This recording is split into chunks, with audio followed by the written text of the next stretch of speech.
ekikulu kya Muganda Fono King Saha oba gwe tuyita Mansour Semanda nga 2 mmeka ng'ennaku z'omwezi ezisookerwako zijja kubeera 24 lujja kubeera Lwakutaano ffenna tubeereyo mwenna okuba nga tujagulizaako Muganda Foyo okuba nga organize concert eyo bakuba emiziki akalangako okubiri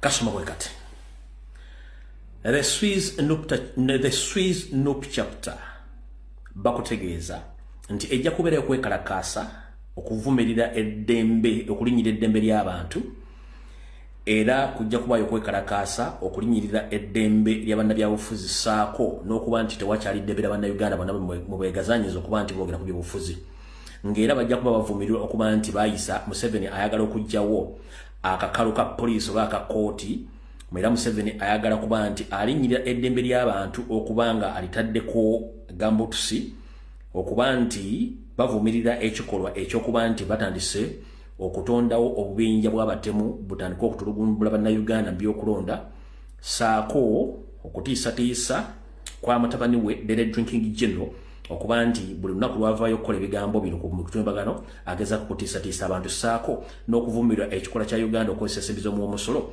okuba nga bavujjirira ekibiina ky'abayeekere ky'Abanyarwanda ekya M23 okwekalakasa kuno kujja kubeera ennaku z'omwezi 18 lujja kuba mu 18 mwezi ogwokubiri mwaka 2025 bajja kwekalakasa mu bifo bijja kubeera 3 bweddu ku conference ewasookerwadde bajja kwekalakasa ku ssaawa 3 mpaka ku ssaawa 5 n'ekitundu bagende ku embassy ya Uganda esangibwa Geneva bajja kubeera ku ssaawa 7 kitundu okutuukira ddala ku ssaawa 9 then bajja genda ku United Nations okuva ku ssaawa 9 n'ekitundu bagende ddala mpaka ssaawa 11 ez'akawungeezi bakutegeeza ngoyagala kumanya ebisinga ojja kutuukira omuteesiteesi ku ssimu ye ey'omungalo eno kasaraba 4-1-6-4-3-4 ojja kuba omufuna bulungi akutegeeze biki ebinaabigenda mu maaso mu kwekalakaasa okwo mu ggwanga lya Switzerland mu Noop chapter stroke people power. Alright, akalango kawedde akalango bekamala okuggwa njala mumpita abantu balwamanga njala mumpitire Mpuuga ne Mapuuga njala mumpitire Anita Amongi njala mumpitire Muhoozi Kanyarugaba njala mumpitire Museveni James Birungi Christopher Damulira Emeka Tabaazi njala mumpitire Inspector General of Police abo nsose bayita bonna Lufaya njala mumpitire Muhoozi Kanyarugaba mumpitire Kitawo Museveni mumpitire Mama Birangirangi n'abatulege Anita Amongi Mpuuga ne Mapuuga ne kagrupu keko n'aka DP block ne Museveni nga kwali njira mumpitire James Birungi akulya Semwai njira mumpitire wa ISO omukulu James Katabaazi mumpitire wa Crime Intelligence mukulu Christopher Damulira bwe malo bayitawo njagala mumpitire President wangu wa Den Manyale mukutambula agenda ajja kubeera ku video eno njira mumpitire wa Foot Soldiers mwenna njagala musalemu video ya leero naddala zino security alert zengenda okukola muzisalemu njagala musalemu security alert zino muziwulezi ba Foot Soldier bonna babe nga bazifuna bulungi nnyo bwe mmala okubatuma abantu njagala mumpitire Saalonga Mulenge ejja wasanya Kalooli afutubadde mmengo naye abeere ku video eno bwe mmala okuyita Saalonga Mulenge ejja mumpitire Felix Kulaije abeere ku video eno Felix Kulaije abeere ku video eno ngenda kusaba n'obuwombeefu omuntu yenna aliranye Ssaabasajja Kabaka amunnomere kutu amugambe nti waliwo ate ekyetaagisa okuba nti kiwulirizibwa olwaleero mu security alert zengenda ofulumya naye mumpite ku muntu yenna aliranye Ssaabasajja Kabaka abasajja baagala kuddamu okukola lulamba ne security alert agenda jjo olwaleero then male nte amasimu abantu bategeere bulungi nnyo kyo kigenda maaso tetugenda kulinda okujjako ngera sooka kwebaza ba comrade mwenna abali mu ggwanga lya Bungereza abasobodde okugenda okwekalakaasa olwaleero mwe bali nnyo balinde ba comrade kyemukoze mbadde nnanga okwekalakaasa kuno kubadde olwaleero mwe bali nnyo bambi mwenna abasobodde okuba nti mugenzi okwekalakaasa simanyi lwaki ate ekifaananyi kiganye bwe kiti naye nga ba comrade mwenna abaddeyo mu kwekalakaasa kw'olwaleero mu ggwanga lya Bungereza mwe bali nnyo balinde ddala omulimu gwemukoze temujjanga okwo abasobodde okutta obudde bwammwe n'ebiseera okuba nti mbadde mu kwekalakaasa mwe bali nnyo mubalire ddala mwenna mwebale kukola mulimu ogwo abasobodde okugenda okutwala okwekalakaasa nga mulaga obutali bumativu eri gavumenti ya Museveni okutulugunya n'okuwamba abantu n'okuggyako abantu emirembe mwenna abaddeyo mbebaza nnyo mwebadde mwebalidde olw'ensonga nti video nzikute neziteekayo ku page enkadde ya Kajubi 2 ne ARLBS video kweziri abasobodde okuzira mujja ziraba ku YouTube sisobodde ziteekayo olw'obudde obutono kale mwenna abakulembeze ba national platform mu chapter y'Ebungereza mwe bali nyo baleddera kuba mukozo omulimu ogwo gwekalakasa temujja ngoko. Alright, tugenda kuyita mbwangu nnyo ndoza kansoke mpisewo obubaka buno then tulyoke tugende ku security alert. Nga bwe nzija mbagamba nti eggwanga Uganda eryokanga netunya tulebe sisirwe zenkano emyoyo amawanga mangi gafuze ku ggwanga Uganda naye tubadde tetulozanga kukufoga kw'abasajja abakamente oba abayonkeente wabula tukitegeddekera tukinonyezezzaako bulungi kati naffe tutegedde kiki buli muntu kyasobola okukola singa bafuze eggwanga eryo tutegeddera tunozezzaako twagala okubaza Yoseri ne Banyarwanda banno okutugumya emitima n'okututulugunya n'okusuula eggwanga mu ntata okulifula mulifudde kyakuzanyiramu nga mwokutta si kizibu kyammwe nga mulooza temutambuze tesawula kwerwanako eggwanga mulifudde ekintu ekisekererwa nga wetwogerera olwaleero omukyalo ono omukulu Joel Ssenyonyi Loop nga akyalimu atannafuuka Loop yali akulira Kosase yatwalaganya omukyalo ono gwe bayita akuli ekitongole kya Uganda Airlines bamutula kinaga omutalina bitabo bamuteeka obuteesi era nabagamba bwe bamutamugobye eggwanga ligenda gwa mu ntata. Wetwogerera olwaleero ekitongole ekyenyonyi kya Uganda Airlines mu bbanga lya mwaka gumu n'ekitundu kyakafiirwa obuwumbi 238 mu nkola yakyo ey'emirimu. Omukyalo ono bamutuula ki n'akabinja ka operating Uganda Airlines ng'erinnya bakatufiiriza eggwanga obuwumbi 238 mu nkola yaabwe ey'emirimu. Nabagamba ennyonyi ejja kugwa lumu nga tewali muntu yenna agenda fiira mu nnyonyi agenda kusasulibwa. Ndowooza mwali mulowooza nsaaga. Simanyi lwaki ekifaananyi kiganya okujja era lwaliro kyekyanze naye kirimba kijja kulaga. Kifaananyi gw'olimba ojja kulaga. Kifaananyi gw'olimba ojja kulaga. Ojja kulaga. Ojja kulaga ojja kulaga. Ndowooza mulaba bulungi post eyo. Oyo mukyala ekitongole kya Uganda Airlines kifiiriddwa omwaka gumu n'ekimu kyakafiirwa obuwumbi 238 mu operation yakyo ekyokukola obuwumbi 238 ze ssente ze bakafiirwa. Ndowooza mutegedde bulungi nnyo. Bwe tuvaawo then waliwo omukyalo ono akulira ebyobulamu mu ggwanga Dr. Ruth Acheng. Mujjukira bulungi era nga mukulu Joel Ssenyonyi akyali wa Kosase yagezaako enfunda bbiri ogenda okulambula eddwaliro ly'Ebowa ne bamugaana bamugamba tasobola kukebera ddwaliro lino alina kumala kufuna lukusa n'afuna olukusa era lyomugaana. Wabula omukyalo ono Dr. Ruth Acheng mu bubbi bwe avuddeyo n'agamba olwaleero nti Dr. Ruth Acheng asaba akawumbi kamu n'ekitundu ak'ensimbi eza Uganda ogenda okulaba eddwaliro ly'Ebowa lituuse olwaleero kubanga babasuubiza okubanga limalizibwa mu nkomerero y'omwaka guno gwennyini. Kati omukyala Dr. Ruth Acheng agambye nti ayagala akawumbi kamu n'ekitundu ensimbi za Uganda azikozese agende alambule eddwaliro ly'Ebowa. Mukyala Ruth Acheng okuva ku Minister of Health w'otuula okugenda Ebowa n'emmotoka yo n'abantu b'ogenzera 3-4 mumalawo akawumbi kamu ak'ensimbi za Uganda. Mpozi watuguzaako emmese buli mmese ya bukadde 8 yo ate mbadde ndirabidde. Kale tetufaayo buli kimu kikole muli munnaku ezisembayo watuguzaako emmese mu covid buli mmese ya bukadde 8 kati gwe okuva ku Minister of Health e Kampala wali otuuke Ebowa wataweza kilometers 30 otuggyeko akawumbi kamu n'ekitundu ku nsente z'omuwoomusolo muli babbi nnyo bantu mmwe oyo naye tumuvuddeko.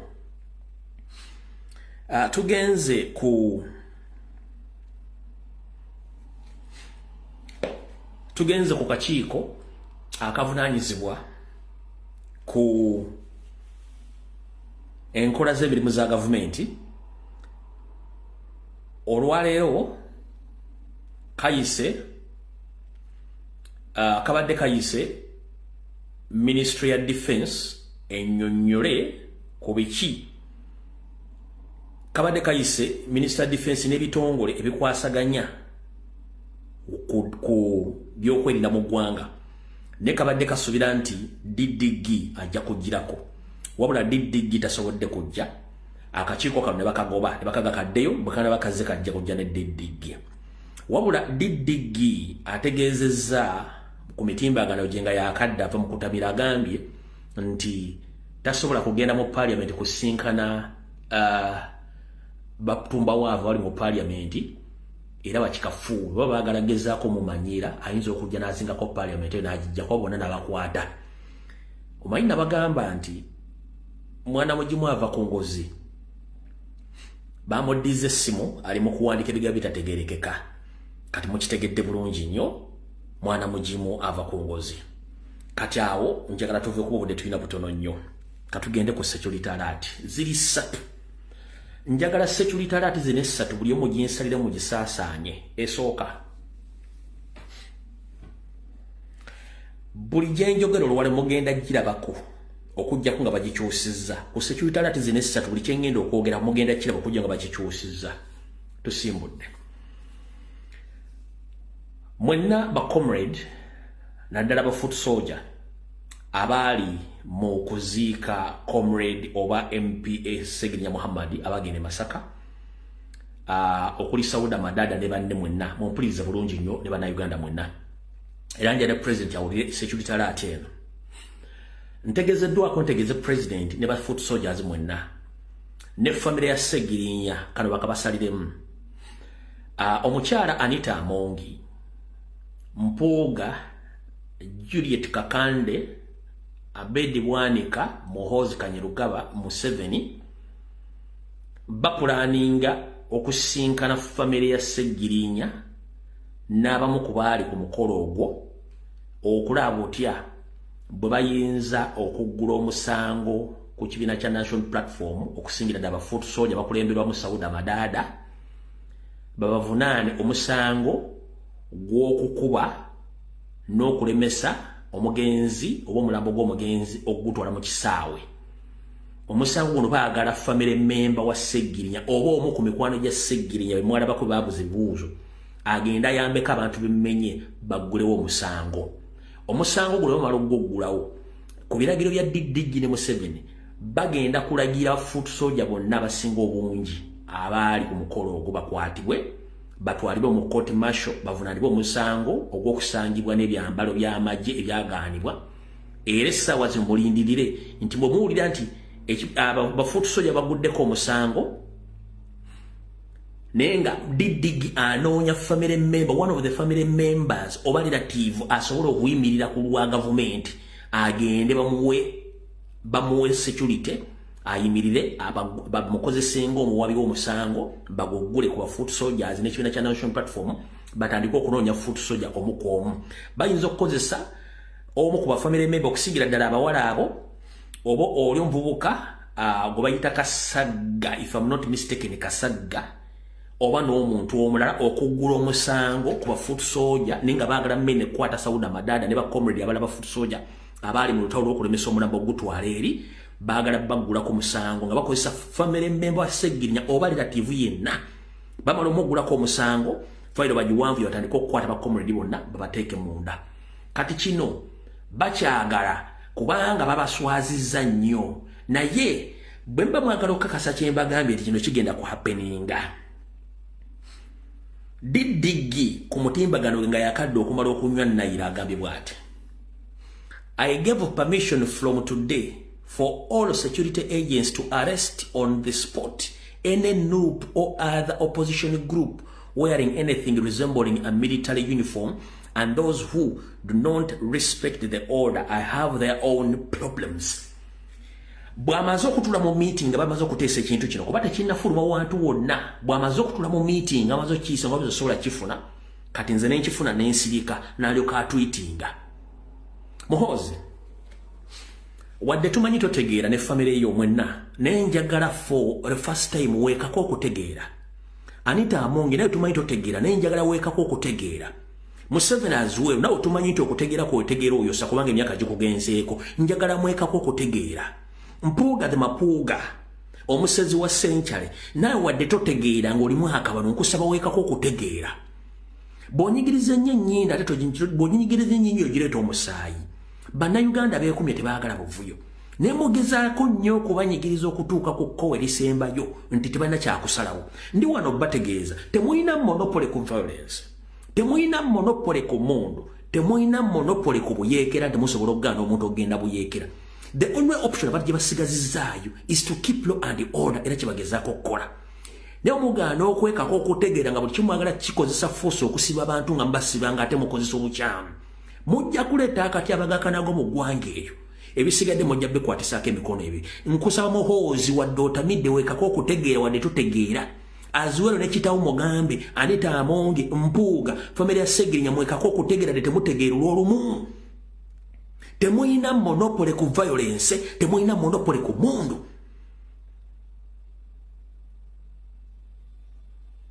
Temugenda kutiisa bantu nga bantu buli muntu mutadde mu mufiya kubanga temulina monopole ku kintu kyonna kubanga nammwe ensi mwawamba mpambe nga mukozesa amaanyi ate ensi si yammwe. Ekyo kibagambye security esooka bakomredi mwebereremu nkibagambye kubanga nze nali nafunye dda sources ku macha onagenza okujja okutamirira ku Twitter ng'oera information nagifunye. Anita Amongi mwali, Muhoozi mwali, Mpuuga mwali, Juliet Kakande mwali, ne Museveni kennyini ne Ssemwai ne Iso. Banoonya muntu mu family ya Segirinya oba omu ku bantu babaliretedde ku Segirinya mikwano gye bayimirire bawe protection bagule omusango fere bagisanctioning batandika okunoonya ba foot soldiers mwenna abali ku mukolo ogwo babakwate baguleko emisango gy'obutujju babatwale mu court martial. Ekyo security alert esooka mu recording mu gite tugenze ku yokubiri.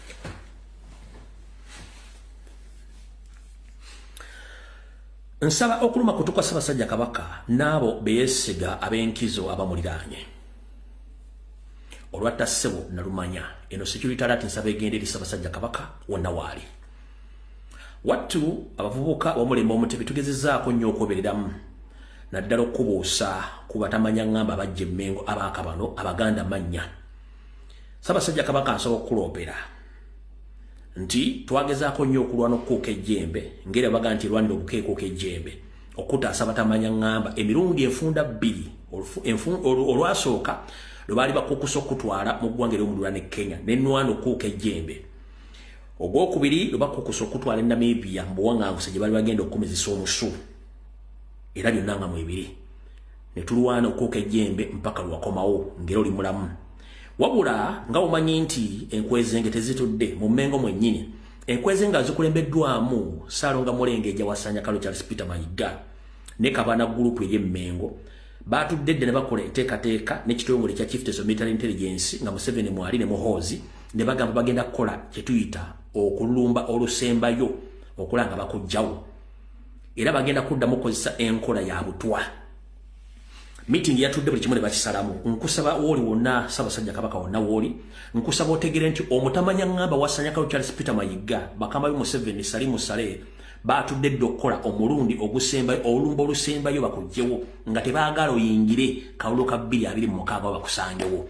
Meeting yatudde resolution bagikozedda era nga operation zino zigenda kuba zirabirirwa abakulu bano wammanga kamba kusomere nawe kennyini obeewulirireko.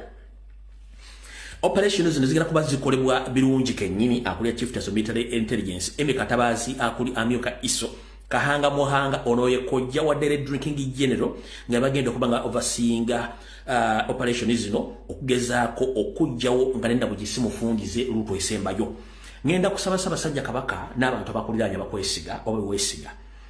Omuntu akufumbira eddigobe mwegendereze, omuntu akola ku ngoyezo mwegendereze, abatambuza entebe yo begendereze, abategeka ebyokunywa begendereze n'emikolo gye bakuyitamu. Ndi wano okutegeeza mu butongole nti Ssaabasajja Kabaka waliwo enkola nti basobola okusindikira omuntu nga yamaze okufuna antidote n'akukwata mu ngalo n'akuwa obutwabwe n'atambula ate ng'omuwa butwa omwali Emmengo ye musajja mukulu wafutobadde ku Buganda Wasanya Kalo Charles Peter Mayiga ekyabadde ng'akikola. So njagadde okuluma kuto kutegeeza nti wonna wooli nyweza security yo abasajja bazzemu ko olumba olusembayo mu bulamu bwo. Ebyange mbyogera kate ng'omusezi abula essiyani nti ngenda kulira ku bantu bange ebisigadde Allah yasinga okutegeera kubanga ne mbadde nga mbyogera babadde nga babiyisamu amaaso ate oluvannyuma ne bivaayo ne bibbulukuka nga tewali n'omu yenyeenya. Nkusaba Ssaabasajja Kabaka ku luno weebereremu, nkusaba weebereremu ku security yo n'abantu abakuliraanye abantu bonna bafu nga bwe nakutegeezako gye buvuddeko nti lubalembera nga nembiro kwotadde olumbe lugondo kutta luli mmengo we lutudde lwambala amasuuti lulina convoy lulina emizinga lutambudde lwamu lukola investment mu Buganda baluyita Wasanya Karo Charles Peter Mayiga Salonga Bulengejja omusajja Omunyarwanda yagenda okutta kubanga ne mission lwali bagituddemu ne bagimaliriza security alert y'okubiri ngifundikidde ngenze ku yokusatu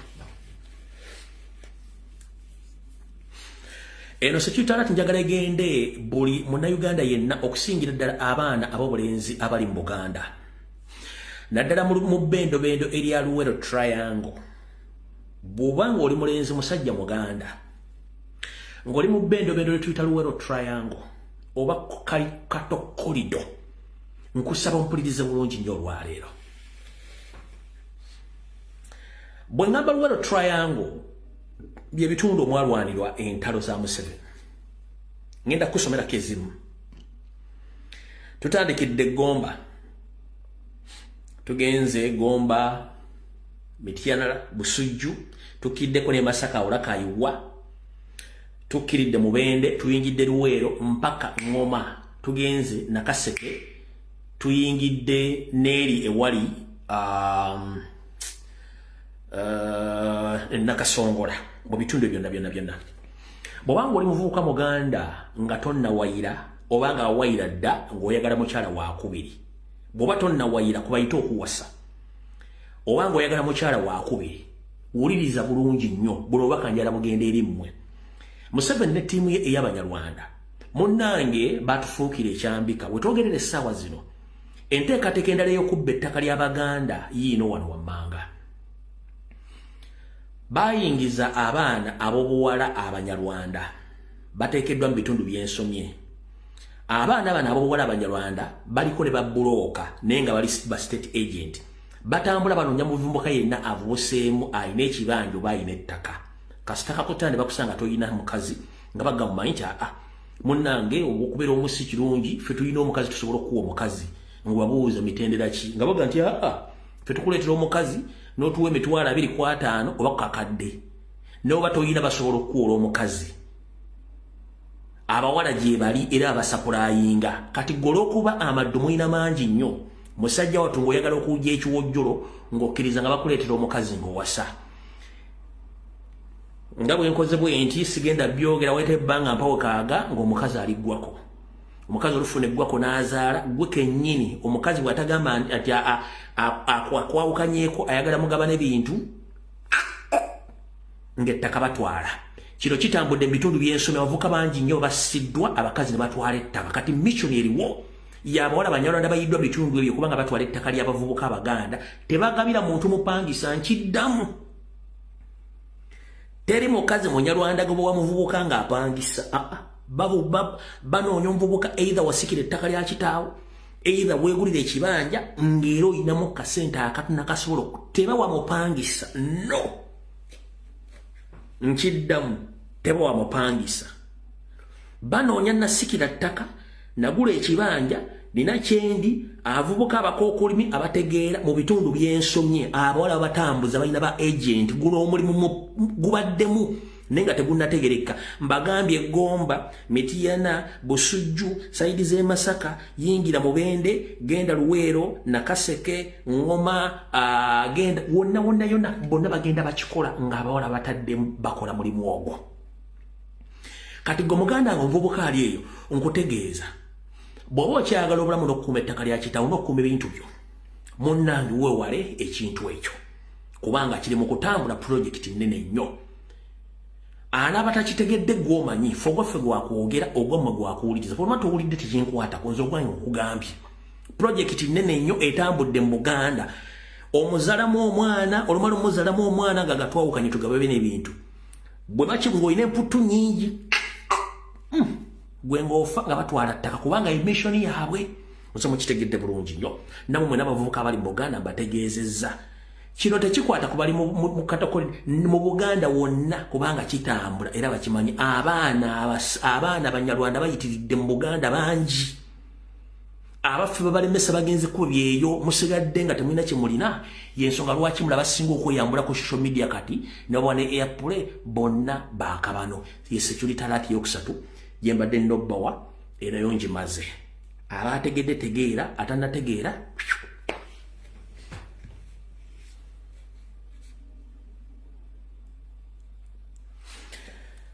kati nga tuyingira omwaka guno mpya tugenda mu kalulu abantu bano wammanga mwegendereze nnyo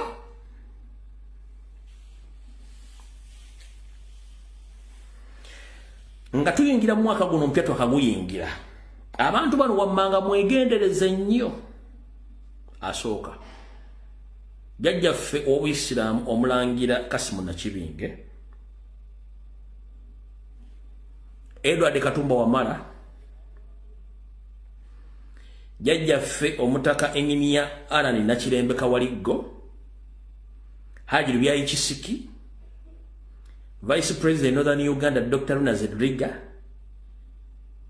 Joel Senyonyi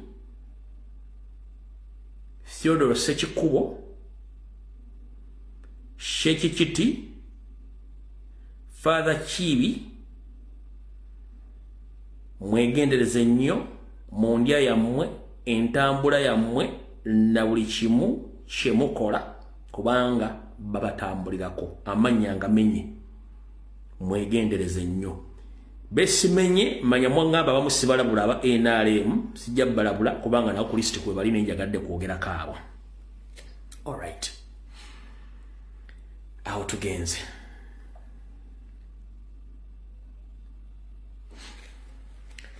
kati kampisewo ebigambo bino biri bisatu binane mu video ono tugende mu maaso. Nabagamba mbadde mbasomesa ku kigambo kya Museveni okutta abantu nawamba emirambo gyabwe namala nakola effujjo nasasula basasudde okukola diversion ekyaviiriddeko okujjayo kagege okujja okwogera ebigambo bikikinike bikikinike nakanga abantu kinabagambye mwakirabye ekyo sikiddamu basagala muwabudde kinayogeddeko kyagenda okukola mwakirabye sagala muwabudde wabula njala soka bazanyira butambi buli muna Uganda ozokuko obwongo nti abasajja badde babatire ebbanga ddene nga temulina information omujijja ngenda bazanyira akatambi kano mu kuziika kwa Honorable Serena Nabanda mugenda kulaba omusajja y'omu eyeetaba mu kutta Serena Nabanda gwe bayita Kagege Nsereko Muhammad bwe bamala okukumpanya n'okubba sampo za Serena Nabanda zali zigenda wero kuzula nti butwa wattu omusajja ono ate yagenda okuziika mu kuziika ate n'agamba abantu gye bazika Nabanda nti mwekalakaase mulumbe gavumenti ey'Abanyarwanda yasse mwana wammwe naye nga ate yeetaba mu kukola ki yeetaba mu kutta omwana ne sampo n'azibba bwino tumulina mukana akatambi eyali atutte obaka bwa Museveni mu kuziika yali prime minister yali prime minister okumeka Moses Ali bamuyuliza amabogo message y'amabogo yali asinze okuvuga Museveni ne bagiyuza mama Serena Nabanda n'agiyuza omalifu information tuba nayo mwetegereze bulungi nnyo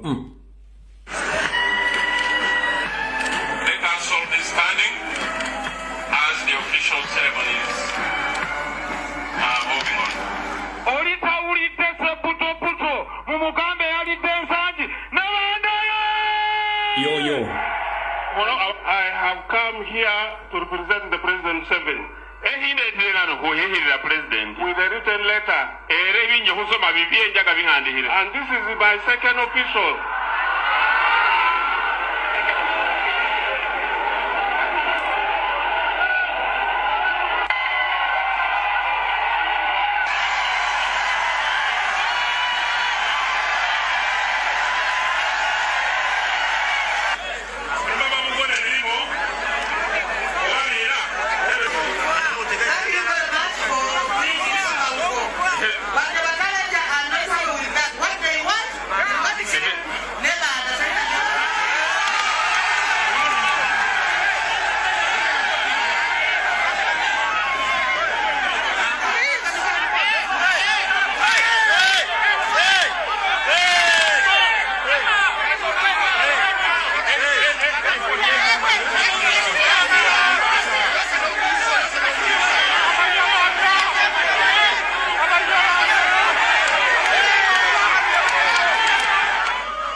Mutegedde. Ye omu yensereko. Ye yabadde era ne mu bintu bya yani bya Ssegirinya. Wali yagamba nti mulekane Ssebuto Buto mabega yasani yasende banda kankabadde mutege Ssebuto Buto mabega mbwafune message kyokka y'omu ye yali mukutto omuwalo mu kubuzaabuza obujulizi kaakano kankabaddiremu wulira.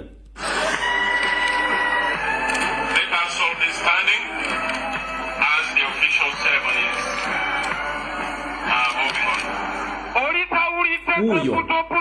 Mumugambe yali densanji nabandaye. Well, I have come here to represent the President Seven. With a written letter. And this is my second official.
Bwamala okutta nga akuwa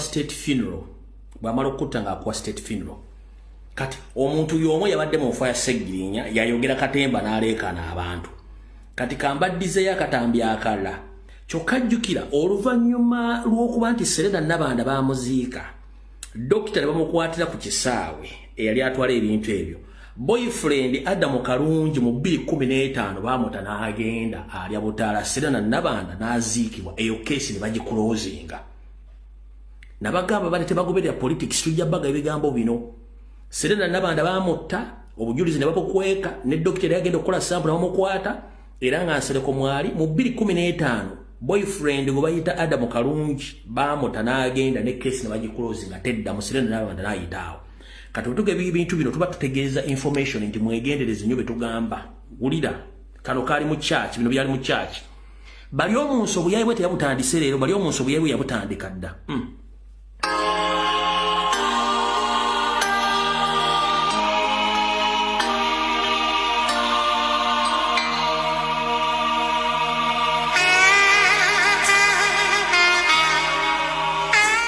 Yokusabira omwoyo gw'omugenzi yabadde omubaka omukyalo wa disitulikiti y'Obutaleegi okubadde ku Yesu Kabaka wano mu Kampala kubadde makusyankalano omu ku basawo abakola emirimu k'ekibejja omulamu gwa Serena ne Banda nga ye Dr. Chris Waliomunsi era nga ye mubaka wa Kikizisiti mu Palamenti Wazusi n'ategeezanga omu ku basawo abadde yatwala ebitundu by'omugenzi ogw'ekibejjibwa bw'akwatira ku kisabo ky'Ennyentebe ng'ateekateeka okugenda e South Africa. Unfortunately this morning I got the disturbing information that the doctor who was flying to South Africa was intercepted and arrested at the airport.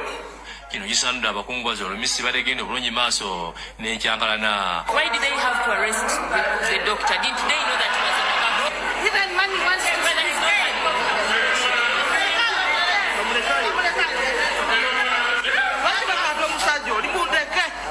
Wona nyina omugenzi asituse mu busungu n'abako byayogera n'ategeeza nga bwali mu bulumi obw'ekitalo n'asaba omudumisi wa poliisi Omulangira Gen. Kale Kayihura abetondere olw'ebikaba bye yayogera. It is that some police stopping the investigations to go. Now how will I know what has killed my daughter?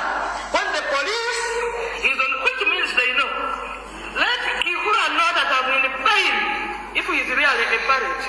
Wabula poliisi yangu y'okufulumya ekiwanduko era omwogezi wa poliisi Judith Nabakuba agambye nti kituufu omusawo abadde yatwala ebitundu by'omugenzi ogw'ekibejjibwa Dr. Sylvester Nzuwo bamukutte olw'okuba tabadde na lukusa okutwala ebitundu bya Nebanda okw'ekibejjibwa kwa poliisi omulimu guno yaguddiza n'asaba abantu okusigala nga bakakamu.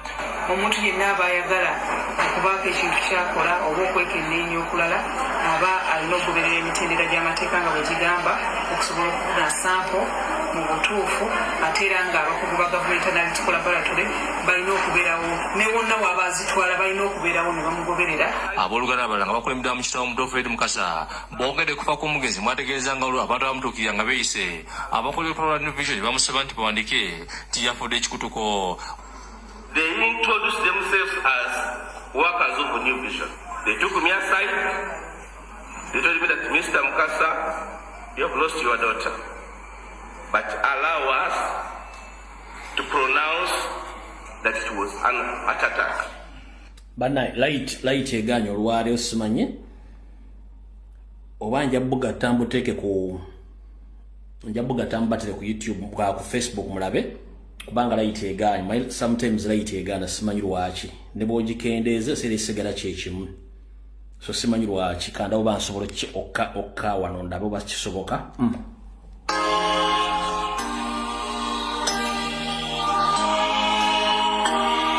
sere sigala kyekimu.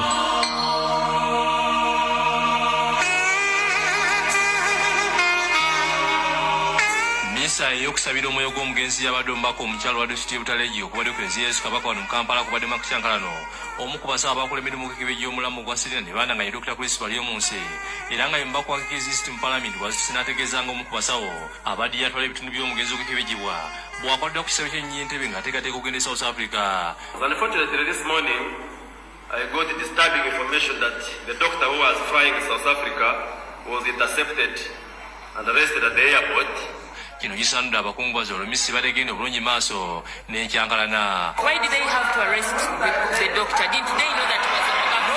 Even money wants to study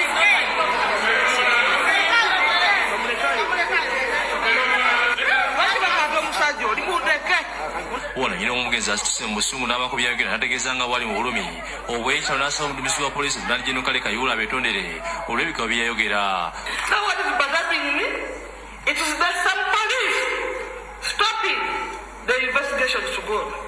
Now how will I know what has killed my daughter when the police is on which means they know? Let Kihura know that I'm in pain if he is really a parent. Wabula poliisi yangu y'okufulumya ekiwandiiko era omwogezi wa poliisi Judith Nabakuba agambye nti kituufu omusawo abadde yatwala ebitundu by'omugenzi okukijibwa Dr. Sylvester Nzuwo bamukutte olw'okuba tabadde na lukusa okutwala ebitundu bya Nebanda okwekebejjibwa kwa poliisi omulimu guno yagweddiza n'asaba abantu okusigala nga bakakamu. Omuntu yenna aba ayagala okubaako ekintu kyakola oba okwekenneenya okulala aba alina okugoberera emitendera gy'amateeka nga bwe gigamba okusobola okufuna sampo mu butuufu ate era nga abakugu ba Government Analytical Laboratory balina okubeerawo ne wonna w'abazitwala balina okubeerawo ne bamugoberera. Abooluganda abalala nga bakulembeddwa mu kitabo Muto Fred Mukasa boogedde kufa kw'omugenzi mwategeeza nga olwo abantu abamutuukirira nga beeyise abakola olukalala New Vision bamusaba nti bawandike nti yafudde ekikutuko. They introduced themselves as workers of New Vision. They took me aside. They told me that Mr. Mukasa, you have lost your daughter, but allow us to pronounce that it was an attack. Wabula bino akulira kampuni ya Vision Group Robert Kabushenga abisambazi n'ategeeza nti wali munamuli yinu wa Vision Group yali asinganye famire eno era n'agamba nti omuntu yeni yasingana famire eno yali mufere eyayita nti mukozi wa Vision Group. Kyenjagala okutangaaza nti tebangayo n'omu abakozi baffe omusasi w'amawulire eyali atuukiridde abazadde b'omugenzi oba okubasakako eggulire oba okuba kyonna kyabajjako nga twagala okukikozesa mu mawulire kyo tekibeerangawo. Kyemmanyiiko kyokka nti omu ku bakozi baffe abalinako oluganda yagendayo ng'omu ku bakungubazi era bayinza okuba nga oba baabaako bye boogera naye yaliyo nga mukungubazi teyaliyo nga omu ku bannamawulire. Ffe nga kampuni etwala amawulire gonna amuotwa.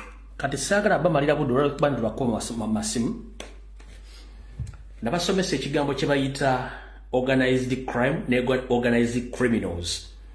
Organized criminals bebazi b'emisango ababbi abatemu naye nga beteefuteefu beteekateeka bulungi nnyo.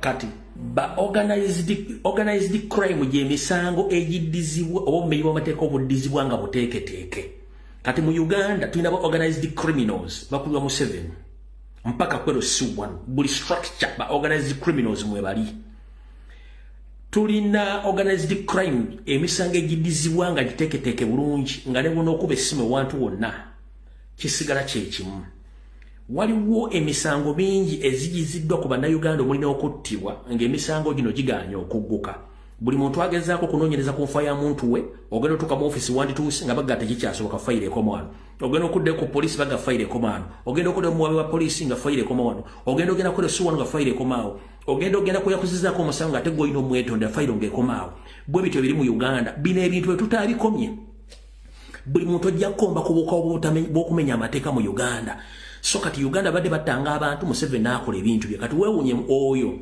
Judith Nabako yali agala police Kayihura yali mu bintu ebyo yali akola mu New Vision Sazo nga yaji kulya kabushenga kati wali osubira ki njakirize kati tubategeeza nti abantu bangi bassa abantu lwakuba ntukuba exposinga naye mujja kitegeera singa buli kimu kinatuuka ku family nga tutegedde mujja tegeera obulumi abantu bayita mu bantu abamu basirise ate bino tebifunda obujulizi tubulina Museveni we still have the evidence from day one since 1986 you have been masquerading that you came to rescue Ugandans, but in other ways you came to eliminate indigenous Ugandans as you have been doing all along. Mukulietinza forces ez'amaanyi okujja okuttanga abantu. Njagala ombuulireyo omuntu omu mu Uganda yagenda n'agamba nti ekanungu gye battira abantu wakibetere mwali mu Uganda we.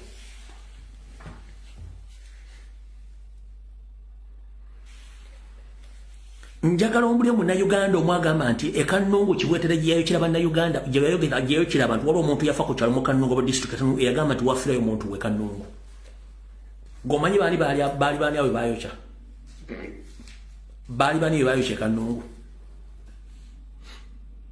gomanyi abakola operation Wembule mu Kampala mukono wa Kiso abantu babattanga batya Operation Wembule bakubanga abasajja abaganda abaana abaganda bava mu nsiko n'abatala bamalawo kati okulozaako ku kintu ekituufu otegeere abasajja abane bakubye kwa Kashiya Mall tekwabaddeko na muntu yenna alirireeteri na bubbi bwa banka abantu badde bali ku byabwe n'obakuba amasi kyokula ne video ezavudde ba high witness video bazisangudde ku social media platform wonna toyinza wogiza high witness bagambye tekuli muntu yenna buli mu yadde yeekulya bibagenza omusango omusalako nga buli omu yeekulya bye tebabadde kintu kyonna omusajja omu yajja pisto n'ateeka omusajja namugamba we yali namukuba essasi muntu live bullet ng'enseera ba live bullet poliisi bwe yavudde bagibuuza lwaki mwakubye omusajja amasasi negamba ate banka neva negamba ffe tetunnabaako na muntu atubba yenna bwe batyo Museveni bazze basaanyawo abantu kati ekiri waathi batta abantu ekyo mujja kitegeera ng'obudde bugenze kati ngenda kutama simu gaba nabasuubiza bwe ngenda basaba tetuwemula wano ku Lumbuye Broadcasting Service tetukozesa bigambo bya kuwemula osobola okulengeza okujerega naye ngenda kusaba towemula bambi obusungu mulina bungi ngenda kusaba towemula nkwegayiridde wante tuwemula togeza n'okozesa olulimi lwonna olw'okuba ekigambo ekinene ng'owemula nedda wante tusaasaanya ntungo ngenda kutama simu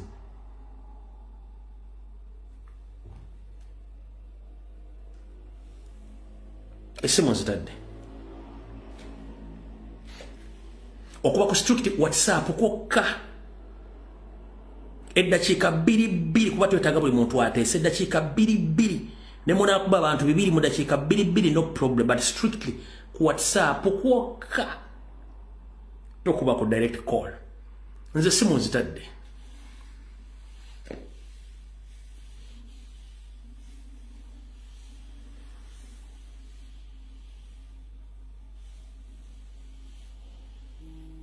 asooka wuno sebo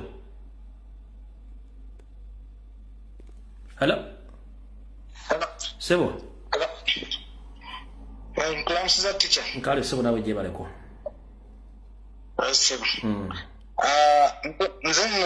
nze ku mbeera kati gyendaba mu Uganda mu ggwanga lyaffe na buli ekigenda mu maaso ekintu ekitubonyabonya ffenna bannayuganda n'eggwanga lyaffe twaliza awamu be Banyarwanda ekyo tekiriko kubuuza tekiriko nakubaganyako birowoozo. Abanyarwanda kyekizibu kyaffe era webabunyabunya Uganda. Bw'otunula mu 50-year master plan yaabwe bakugamba nti omunnauganda yenna ba central ziba ziba wora yenjogera yaabwe yeeyo. Tulina okubolebwa, tulina twagala, tulina kuttibwa, tulina kusibibwa, tulina kuwangwangusibwa. Ezo za agenda zaabwe ze bawandiika mu 50-year master plan. Era n'okugibwako amataka gaffe n'ebintu byaffe byonna bitujjako tubeere nga ffe tukolera bo. So omuntu yenna ali eyo ng'abikkirira eggwanga ly'Omunyarwanda nti simwe twabazaalamu. My friend, Omunyarwanda kirooto kya ntiisa mu ggwanga lyaffe era Uganda okutereera ng'Omunyarwanda amaze ofuluma Uganda eyo.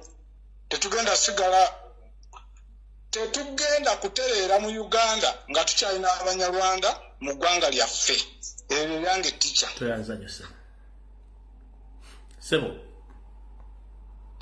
Hello teacher. Waji sebo. Peter Faruku sizidde Nairobi. Sebo. Jewa baba kusomesa. Kale sana wewe. Singiongee kwa Kiswahili.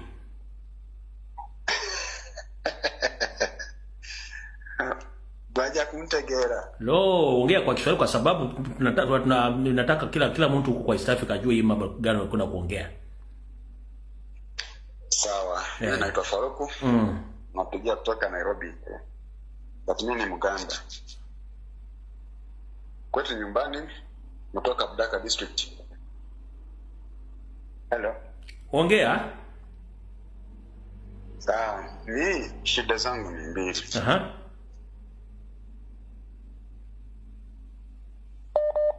Ya kwanza huyu mzee. Mzee gani? Huyu Museveni. Mzee dictator Museveni. Usiogope huyo, saa yote anaondoka huyo, amezeika. Usiogope huyo. Sasa sawa bro. Sasa mzee huyu ameenda juzi, alitoka kaenda Dubai. Akakaa na mfalme wa Dubai. Akamwahidi atamjengea hospitali. Atamsaidia pesa nyingine kujenga barabara sijara ya train. Alafu najiuliza ile hospitali alikuwa anajenga yale wanakatazanga wabunge kwenda kuangalia ya PTE ilifika wapi? Hizo pesa zilikuliwa wao wenyewe, walikula hizo pesa wenyewe wao Museveni na hii familia yake walikula hizo pesa. Sasa kila siku anaenda kuomba pesa, kila siku anaenda kuomba pesa. Sisi tumempea 40 years, hakuna kitu amefanyia Uganda, hata hakuna kitu amefanyia Uganda. Hiyo 40 years kama alikuwa amefanya president mzuri, alikuwa ametengeza Uganda na kama Dubai. Angalia sisi huyu baba taifa, mimi namuita baba taifa Idi Amin Dada. Huyu baba taifa alikuwa alijenga vitu vingi sana Uganda. Akajenga embassies nchi za nje. Sasa yeye mzee hajajenga chochote. Alafu kitu kingine hiyo mambo ya M23. Teacher mambo ya M23. Hii mambo ya M23. Sasa tunaenda election. Tunaenda election 2026. Alafu unajua hakuna indigenous Ugandans anaweza piga Uganda mwenza wake. Hao watu wanaweza tumika wakati wa election kupiga wana Uganda waache kupiga kura. Ni kwa maoni yangu naona hivyo. Lakini usiogope. Mungu anajua vizuri. Siku za Museveni zimeisha. Teacher. Tumeumia sana. Acha nikwambie teacher. Mimi niko huku Nairobi, sisi tunatusiwa huku. Wanatuambia nyinyi Museveni amechukulia nchi yenu kama nyumba yake, kama boma yake. Nani wao wanakuwa ngoja kwa namna hivyo? Watu natusi, hakuna sina radio hapa, ni manajirani tu. Si ndio nao wako na huyo Ruto la Museveni. Ruto ni mtoto wa Museveni. Unajua vizuri. Wakati natusi. baba tunatusiwa huku vibaya sana. Unajua wanaongea nakwambia wachana na wewe, nyamaza. Mwezi kujisimamia wenyewe. Mtu anachukulia nchi yenu kama boma yake. Sisi tuna usemi huku, ukiongea na wanatusi tu.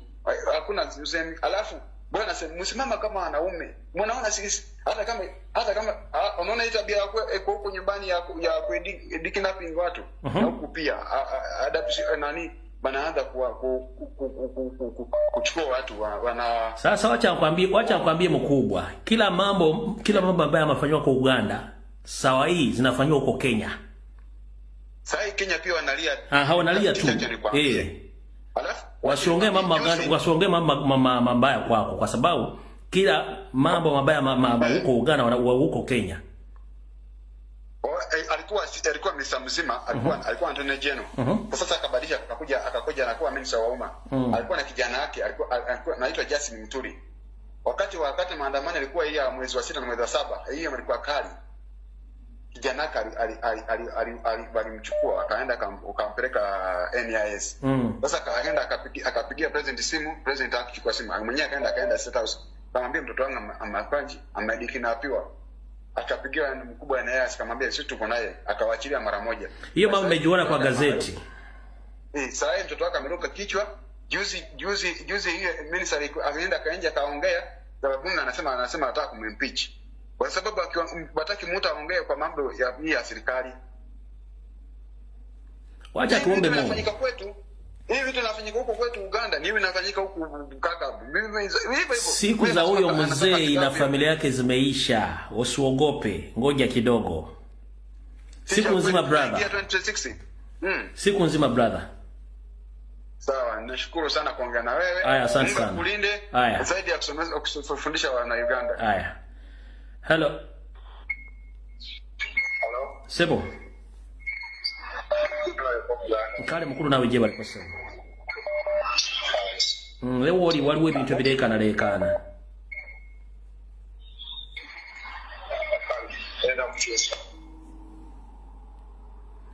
Hello. Sebo. Musomesa nkulamusiza mukama wange. Nkale sebo nawe bali kubeerako.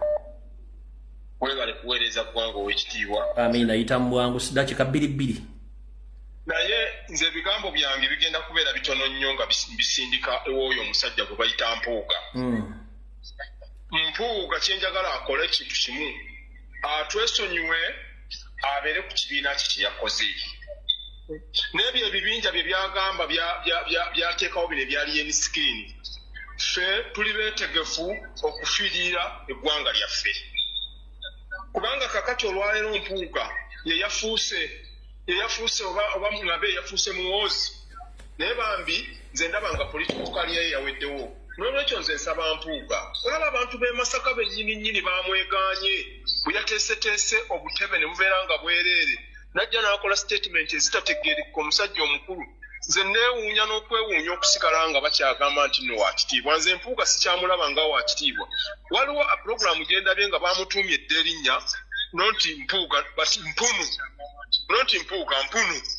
So kakati ebintu ebyo yakola yekakkanye yeesonyiwe ye NUP abeere mu movement ye. Waba mugezi agenda yambala omujoozi ogwa yero. Ffe tetugenda mulumbagana n'oyo Gashumba n'oyo Kagege ate nze nze ndabula Kagege.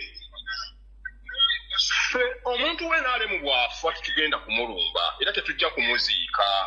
Kakati bwe tuba tufiiriddwa owaffe nabo batuleke. Mpuuga yavadda mu kibiina kyaffe n'akwata ekkubo n'agenda. Siraba ate lwaki ajja atuteekako embeera olwedde twalonze edda n'omuntu eyamudidde edda mu bigere. Nze oba Nike wa Mpuuga, Kagege ne Gashumba batwesonyiwe babeere ku NRM yaabwe kubanga ye bakwatako. Ffe tetubalumbagana.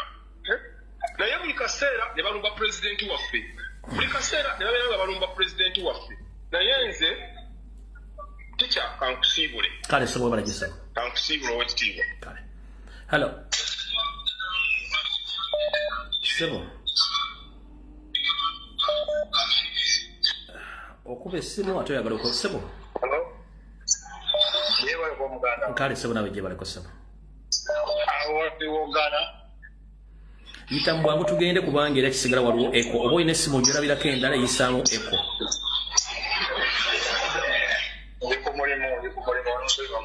Kakati ku meseji ya Amos gyateekateeka okukola bafuuti soja. Omanyi twagamba Mwozi ne kitaawo tumugamba nti okulonda kuyinza obutabeerayo, naye ate kuyinza obutabeerayo kigalaku wabula wayinza okitwamu okulonda tekulwadde. So kati bakikola ekyokukwata bafuuti soja naye bakimanye nti naffe tunoonya maati. Kiwulidde ekyo muganda wange? Ekyo nga nkitadde pulezidenti waffe yalonze Mwanga Kivumbi. Mwanga Kivumbi nadda mu kifo kya Mpuuga. Abantu abasinga buli omu yatafuse, buli omu yayogedde ekintu ekyo mu byogera ye nga ye bwalaba. Naye nze nsiiba ngamba bannayuganda pulezidenti kyakola teri kintu kyakola nga tamaze kiraba, tamaze kirowoozaako, nga tamaze kyefumitirizaako. Fenna tukimanyi nti ekintu ekigoba omusota mu kituli gaba mafuta. Era omusota bwe guyingira mu kituli bwe guti bweva n'oyiwayo amafuta kkiriza obagaana guvaayo. Era bw'oyiwayo amafuta nga teniyo omusota wale bujja kuvaayo. Kakati ekyo kisigadde bannayuganda bakimanyi. Oluwa musota kujja yiwayo amafuta. Obulasi musota we tunayiwayo amafuta tegujja kuvaayo. Kigende muganda wange. So byebyo ebyabo. Kale so tuyanzanya sana. Hello. Hello. Yes, muganda wange. Jebale kusema. Nawe jebale. Kale so. Yes. So tuli ku nsonga za ggwanga. Yita mbwangu sebedda kikoina bbiri genda maaso. Okay.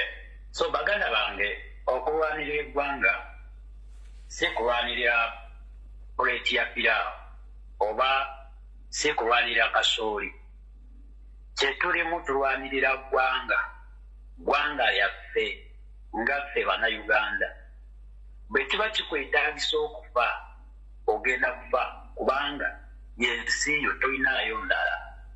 Tugenda mu protest vote kitegeeza nti target gye tulina ffe nga bannayuganda Museveni gy'atasobola kukontrolinga ffe bannayuganda ffenna okuvaayo ne tugamba nti ekikola ki ekimala kimala.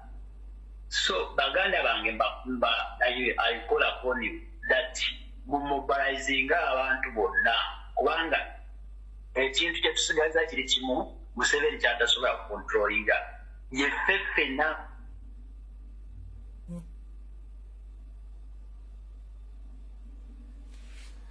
Kana network ekudduseeko. Hello. Webale ssebo. Kale ssebo nawe baliko ssebo. Kale ssebo. Nze nnamira gyerikola esente South Africa naye nga nze kivule Nicolas. Ssebo. Ssebo nkubye n'omukulu w'embuyo. Ssebo kw'oli ogeragenda mu maaso. Ssebo ekizibu kya Uganda musajja munyarwanda. Ekizibu kya Uganda tetulina kizibu n'ekimu bannarwanda abatufutufaddeko okuva waggulu paka ku zino enkozengo eziyingira buli lunaku.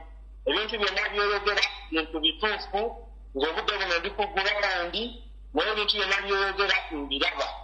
Obuganda bujjuddemu bakazi bannarwanda genda mu bitunufu by'okwetunda bijjuddemu bikazi binnarwanda genda mu bizinesi bonnabona buno obutinitini nti buduukaduuka bakazi bannarwanda abaana abaganda bali mu midaala gya nnyaanya.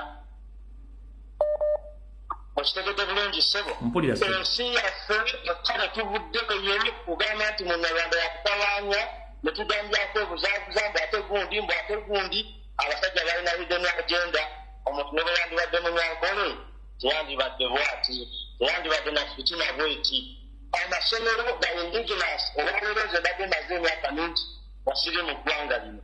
Kuse ku masomero ge twasomerako amasomero agali agaba indigenous people bonna byaffe byaffe ebyagga basatotadde obusomero everywhere buli mulungu kyakasomero buli mulungu kyakasomero buli kyakasomero ogenda okukola basajja banyarwanda yenaabona bunonisitoka banakasakakalo sente ebintu byonna omusajja ono byayogera people you must take it very serious yenaabona sente bonago oli kasanga oli kakatalo oli masajja oli kibiri oli ludawa ombulire batanola sente baggwanga ki betuutiise nti banyankole kumbe banyarwanda statement tetubadde tukolere sente era nze nzize mbagamba ekintu ekituufu nti omusajja bwe tuba tekwevuddeyo kugamba kizibu kya uganda nti atawanya munyarwanda tusiwansane ku mazzi naye nga naye balina security alert z'olwaleero kabaka waffe tumwagala nnyo era yeebereremu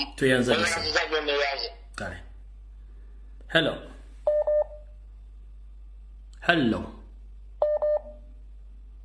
hello hello teacher nkulamusizza ssebo nkale nnyabo naawe gye baliko nkulamusizza ssebo nkale nnyabo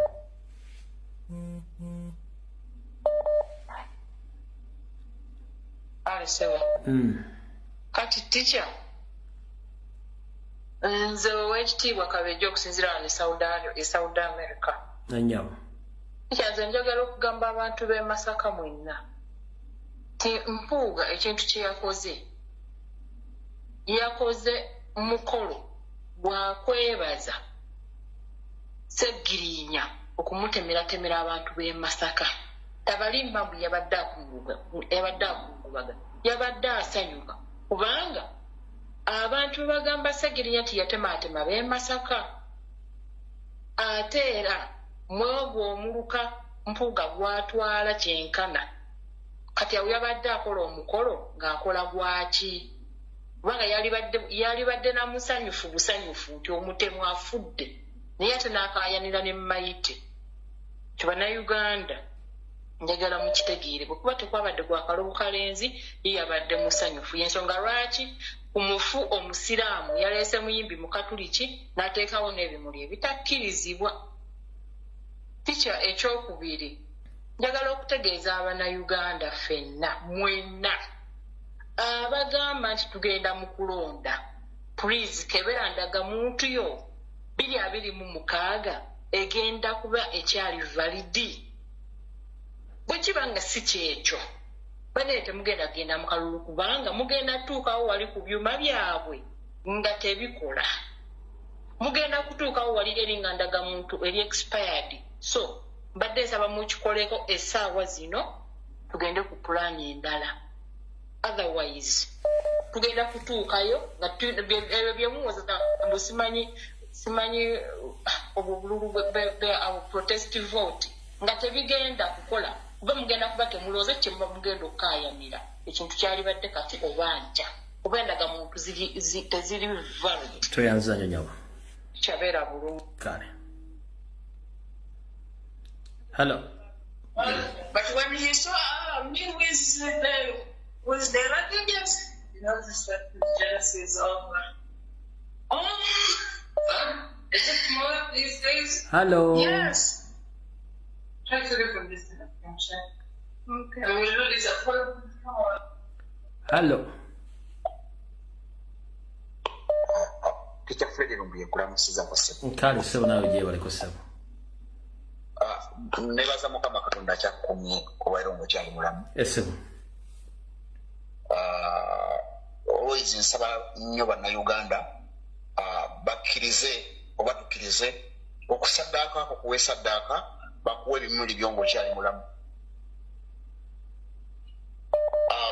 Ensonga yange ey'okubiri kembereko mukaka mu Teacher Jaffa I mean Teacher Fred olwaleero mbadde nsaba ojjoddeyo tukolere puroguramu oddemu otujjukize genocide zonna Museveni zazaakola mu Uganda ng'otandikidde kuyiika Nnungu.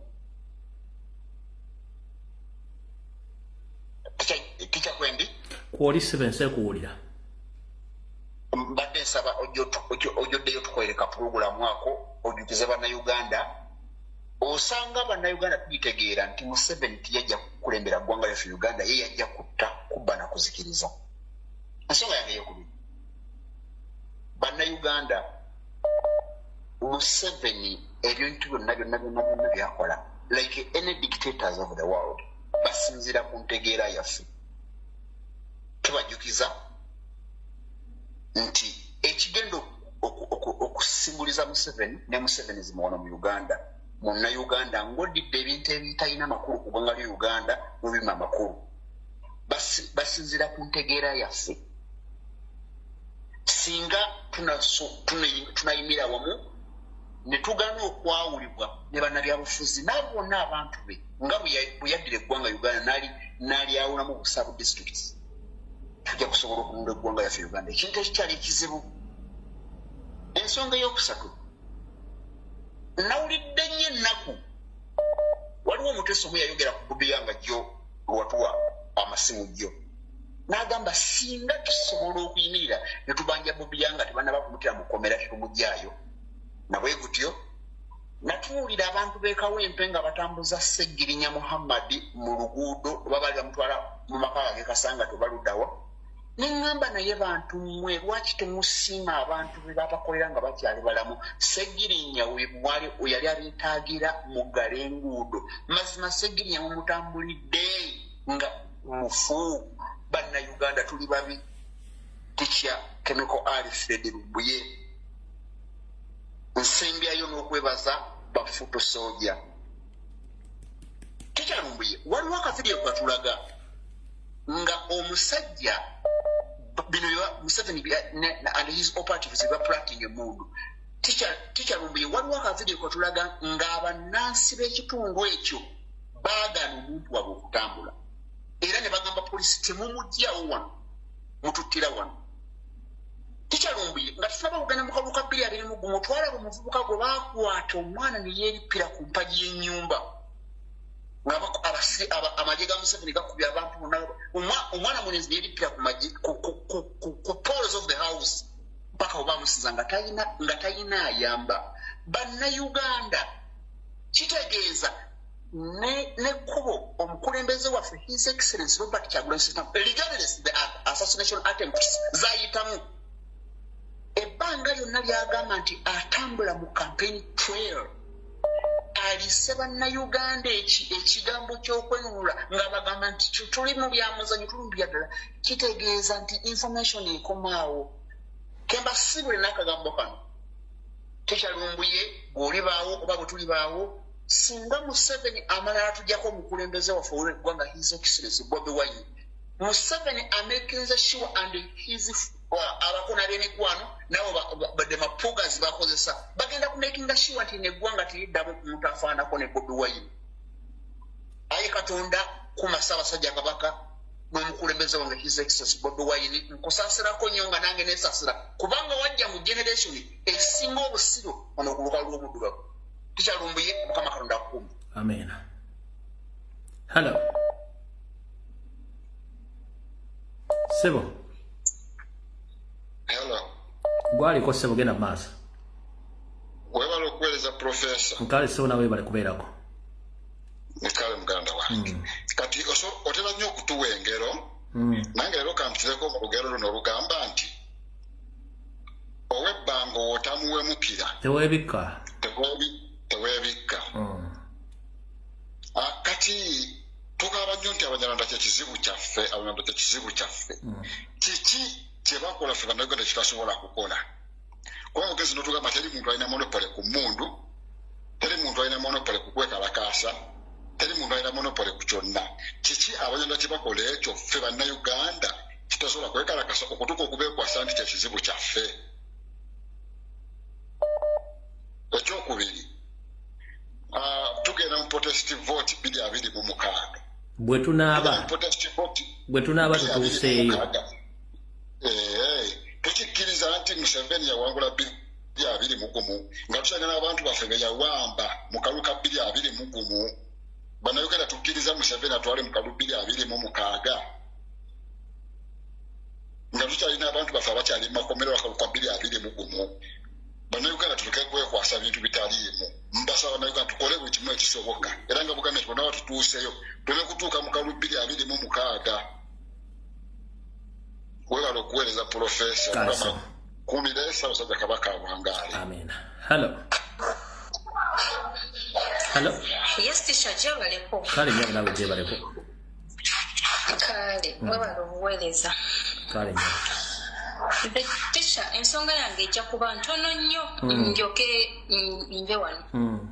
Nze teacher ngamba kyemubadde mulina okukola mwe ng'abaweereza baffe mukikoze. Information mugituwadde ate ng'abantu bagifuna kyekituufu. Naye tukyalina okutya kungi nnyo mu mutima nti abantu tetunaba kwetereza kwewaayo oba kwesaddaakayo tugambe ekiba kibe kubanga tukyogenda okulaba bano abantu we tuli mu kweterereza mu western eyo we tugamba nti abali mu buyinza aba westerner ogenda okugenda kati mu west oba mu western apartments ezitabeerangayo gye ziri amayumba agatabeerangayo teacher bali mu gazimba industries nga bwolaba Museveni ali mu kwekweka mu ntunga mu kyekyo ky'oli mu kulaba businesses bazitandiseeyo omanye ensonga lwaki tebyabeerangayo bino byonna bizze oluvannyuma lwa bino bye tulaba nti bano abantu beetegekera dda bamanyi waliwo ekijja naye ffe abannayuganda ffe abatanaba kuvaamu okutya tugambe this is enough tubafubutule bagende mu western when all has been done ne mu western tugende tubafubutuleyo kubanga tukimanyi era abanyarwanda mwe bali nga bagenda kwekweka mu western abazze nga batugumbula abantu naye nga singa kiba kiwedde nti neeri tuba tusobola okubalumbayo tugambe anoone yazimba wano eno ennyumba efaanana bweti oba olyawo nabo tubagobe naye nze ngamba singa abannayuganda ffenna tuvaamu okutiitiira ne twewaayo ne tugamba bannanga ekiggwa kigwe kubanga strategies muzituwadde ate ng'olaba by'omu strategy gyavayo n'aleeta wano esobola otuyisaawo but I don't know what's wrong with Ugandans nga nange mwendi so nze bannayuganda mbakuutira abantu be tutya bo batutya dda era bayetegekera dda tuveemu akatengo abantu bano tubalumbe bajja kudduka awasigadde musule bulungi kale tweyanza nnyo hello teacher Lumbuye wangi nkola musuza sebo nkale nnyabo nawe gyebaleko kale sebo webale kuweereza ggwanga mamitaestansinzire busiya ennyabo yina ensonga zange saatuzanyandiyagadde tutegere ffe bannayuganda ziyisewo mangu ensonga esooka we tubeera nga tulina enkuŋŋaana yonna nga ebadde mu lumbe lwa Segirinya tetudda waka nze sirina bya ku 2026 we tubeera nga tulina enkuŋŋaana yonna ng'abantu bangi tutambule walk to work paka gye tulaga we tubeera abangi abasajja bwe tebagenda tusobola era tebagenda kukola kitona kubanga amaaso gonna gali ku Uganda and they are not going to intimidate any Ugandan at this moment of time. Bya 2026 teri byakutuukayo. Ensonga yange yokubiri, nyinyi watu wa Busia mumeona mwaka wenu wa NRM vile ameongea kwa maiti ya Segirinya na mnajua vizuri what happened in Kenya. Mlikuwa mko kwa boda. Nikiona tena mtu mwingine amekubali huyu mtu wa mubaka wa Mono aberenga avao tina akapirira watu wa Busia wanaongea na nyinyi Wasamia niko naongea na nyinyi kabisa temu kigeza ne mukirizo omusajja yakyo wode mubaka waffe ngaafude mu bulumi ngamwe muri eyo singa kati nokwekalakasa kubeerawo mu abantu b'e Busia tasobola kutyobola muntu waffe we bati ngaafude mu nyinyi watu wa Busia nzize kusoga abasoga ndi bakobera baganda bange oluna kulwaleero tukoye bali kuyita abantu baife tuyina entebe yaife tetuyita kwikiriza mulundi n'omera kutuuka mu 26 abasoga ndi bakobera akaseera nekano mwemuke tetujja kukkiriza bino byokutugamba 26 we are not going there we are not ensonga yange esembayo ndi musadde tuli kuzayo abaana baffe ku masomero mbadde nsaba neegayirira abasomesa mmwe mu masomero gammwe mukkirize ffe abazadde aba wansi okubeera nga tutungira abaana baffe uniforms zaabwe ku masomero wabweru Temujja kutugamba nti leeta omwana essomero uniform ya mitwalo 25 singa nina abaana bana mwagala tulemesa kusomesa n'abaana baffe mu bunaku bwe mututaddemu mwagala tulemesa. Give us option. Kale nyabo tuyanziza Let anyone who can whatever uniform for the kids basobole kubeetungira wakanete mujja tulemesa nti no mulina okugula uniforms z'abaana mu masomero mbeegayiride tulina ababaka mu parliament abakyala naye tebayimiriddewo ku lwaffe. Inze ndi mutunzi wa kyalaani tutunga byalaani wekituuka nga tutunga uniform z'abaana tubatwale ku masomero babigaana tugamba nti no you have to buy uniforms at school. Ogenda kukola research bagenda ne baleeta abantu baabwe batunge uniform ezo nga gwe tolina kyogenda okukola. Uniform emu 25 woobeera nga olina abaana bana ku ssomero lyerimu akukadya tonaba kuteekako requirements abazadde mwagala tugendewo. We are having member of parliament there. They are not talking of anything. Akalulu katusi bagenda kubeera nga bajja mbulonda nze ebyo tebitugenda bikiriza. Enough is enough. Kale tuyanzanija. Tugenda kufuna enkungaana yonna oba mu Busoga region oba mu Teso region oba where. Please let us march. Okay. Let us march where we are going to go. Oh. Hello. Hello. Hello. Wanji nyabo. Nkulamusiza Tisha Jebale. Kale nyabo nawe Jebale ko. Kale ne bannayuganda bonna bali kutumalamusiza. Kati Tisha nange njagala kwogera ku nsonga ya 2026. Nzikiriziganya n'abateesa bonna bavudde waggulu nga abagambye nti 2026 tetuna kye tugenda kujjayo olw'ensonga zino wammanga. Ekisookera ddala ffenna ekyabera mu 2021 twakiraba abantu baavayo ne bavootinga overwhelmingly era ne tuwangula akalulu byabakama na declaring bya declaring oba yali ku gun point kyonna kyonna kikiri. Museveni tumujjukira bulungi mu kaluke Kayunga yagamba nti omuntu NRM gwebeesazeewo gwaba bagenda okulangirira n'ekitegeeza nti ebyokulonda okulangira pulezidenti waffe tebigenda kusoboka. Kati ne mbajjukiza n'ekira nti pulezidenti lumu yali emunyonyo n'agamba nti tetudda mu kulonda Museveni ng'akyali mu buyinza. Kati bino bye tumulaba ku BBC ne CNN nga international media mu interviewing about 2026 ebyabyogera because of international politics kubanga singa agamba nti sidda mu kalulu bagenda kumubuuza kati ozaako ki ogenda kuyeekera which is not allowed internationally. Kati nti wabanga ayogedde ekyo ffe nga bannayuganda tulina okukitegeera nti ffe tulina okukola ki okwekolamu omulimu. Jjukira asiiba atugamba nti buli muntu kola kyosobola. Kati mba waggulu nze nga nteesa nakiteesaako dda nti bannayuganda ng'omukyalo omwoyo agambye tukyalina okutya tuli batiitiize naye bwe tufunayo chance endala yonna because we have all the reasons okujja ku gavumenti eyo oba okugamba nti ffe tukooye enough is enough. Bwe tufunayo ka chance akalala konna nga bwe kabadde mu Ssegirinya oba gigenda kwera misinde gya Kabaka oba birthday run kyonna ekiddako tufune abantu baffe abagenda okukungusa bannayuganda oba bagenda kubakuba oba bagenda kubakola bati babakunguze mpaka wakati mu kibuga teri kudda waka mpaka nga twenunudde kwe kuteesa kwange. Otherwise bannayuganda tebagenda kuyimuka mu mirembe nti tubajje mu mayumba gaabwe naye tubafunze wonna bwe banaabeera bakuŋŋaanidde oba gunaabeera mukolo gwa kuziika oba kinaabeera kiki tubakunguze mpaka wakati mu kibuga teri kuddaka mpaka gavumenti egevuddeko. Tweyanziza nnyo nyabo. Kale sebo.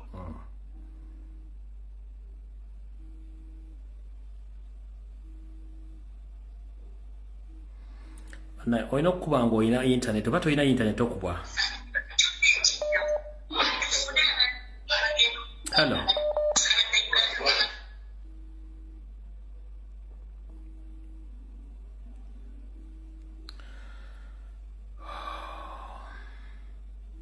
Hello. Hello. Wanji nyabo. Jebaleko sir. Nkale nyabo nawe jebaleko. Nkale sir. Kankati ekintu kyenjagala okwogerako oba kinaayisa bubi abannayuganda naye yongera ng'olina vibe vibe ejja kujja mpola mpola anti dakiika ziba ntono twogeza maanyi wano tetubanga abali ku buko oyongeramu vibe. Okay kaakati abannayuganda mbadde mbasaba ekintu kimu ekintu kyensaba kya endongo omusajja omuzeeyi oli yagenze eri n'atu batuswaza nti bazina ekiro kyonna biki Uganda is okay. Bannaye buli omu pulezidenti abawagidde biki omwezi guno ogusembayo abalina endongo tubadde tusaba endongo zisooke zikome. Kyembadde nsaba endongo tuziwulirize ku masimu gaffe kubanga omusajja omuzeeyi oyo n'agenda ku nsi yonna n'ayogera nti anti bazina biki ng'alabira ddala nti yatusirwaliza mu ndongo na kunywa mwenge. Ebintu ebyo bye bijja okubeera pulezidenti waffe atambula ekiro ne tubeera ku bunkenke kuba oli ayagala okumutemako omutwe ajja kufunira nayo mu kyansi eyo. Ekyokubiri oyo omusajja Mpuuga aleme kutumanyiira. Teri muntu bw'aba nga atugamba nti yagambye b'amakomera nti be yagamba ng'abakulu kaakati simanyi abasajja b'amakomera balina okutubuulira buyinza ki bwe balina okusimulula abasibe. Kitegeeza basimulula abasibe nga bano ba Odolo tebamanyi. Abo abasajja batumanyiridde nnyo. Tulina obulumi twagala okudda eka naye nga balowooza nti balina kutuzanyirako buzanyizi. Mpuuga weetereeze, leka kulowooza nti gwe one man's hand nti olina kutumanyiira buli kimu. Weefuula nti olina okuwuzaabuza ate gyeyongera okwongera okulongoosereza oyongera kwonoona. Tukoye okwogerako wagamba nti tetukunyooma abaana bo bakulu naye gy'oyongera okukola ki okutujoogajoga. Tebereza nti abaana bo okujjako nga bwe baatwala mu America they will not come back to Uganda. Oba musire bulungi kale nyama oba musole ya hallo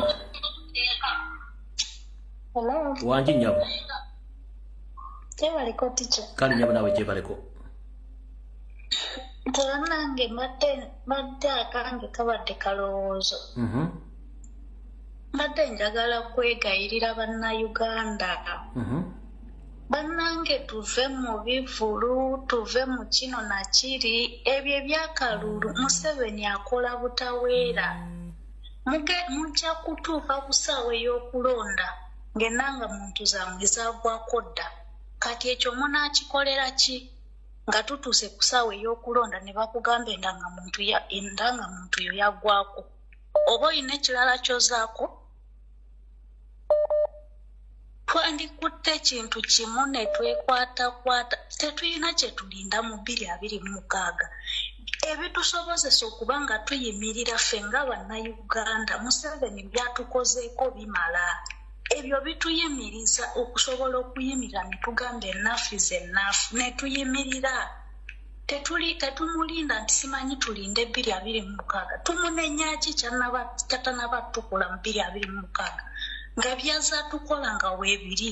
Abantu baffe tebalabikako, abantu baffe bawambibwa, abantu baffe battibwa, obutwa bufuuse butwa, emmundu zifuuse emmundu. Kiki kye tulinda? Mbadde nsaba bannayuganda tuve mu bivulu bannange obwongo tubuteeke ku ggwanga lyaffe. Eggwanga lyaffe Abanyarwanda balitwala ebya siriyasi. Kale nyabu toyanziza. Kale ticha. Kati?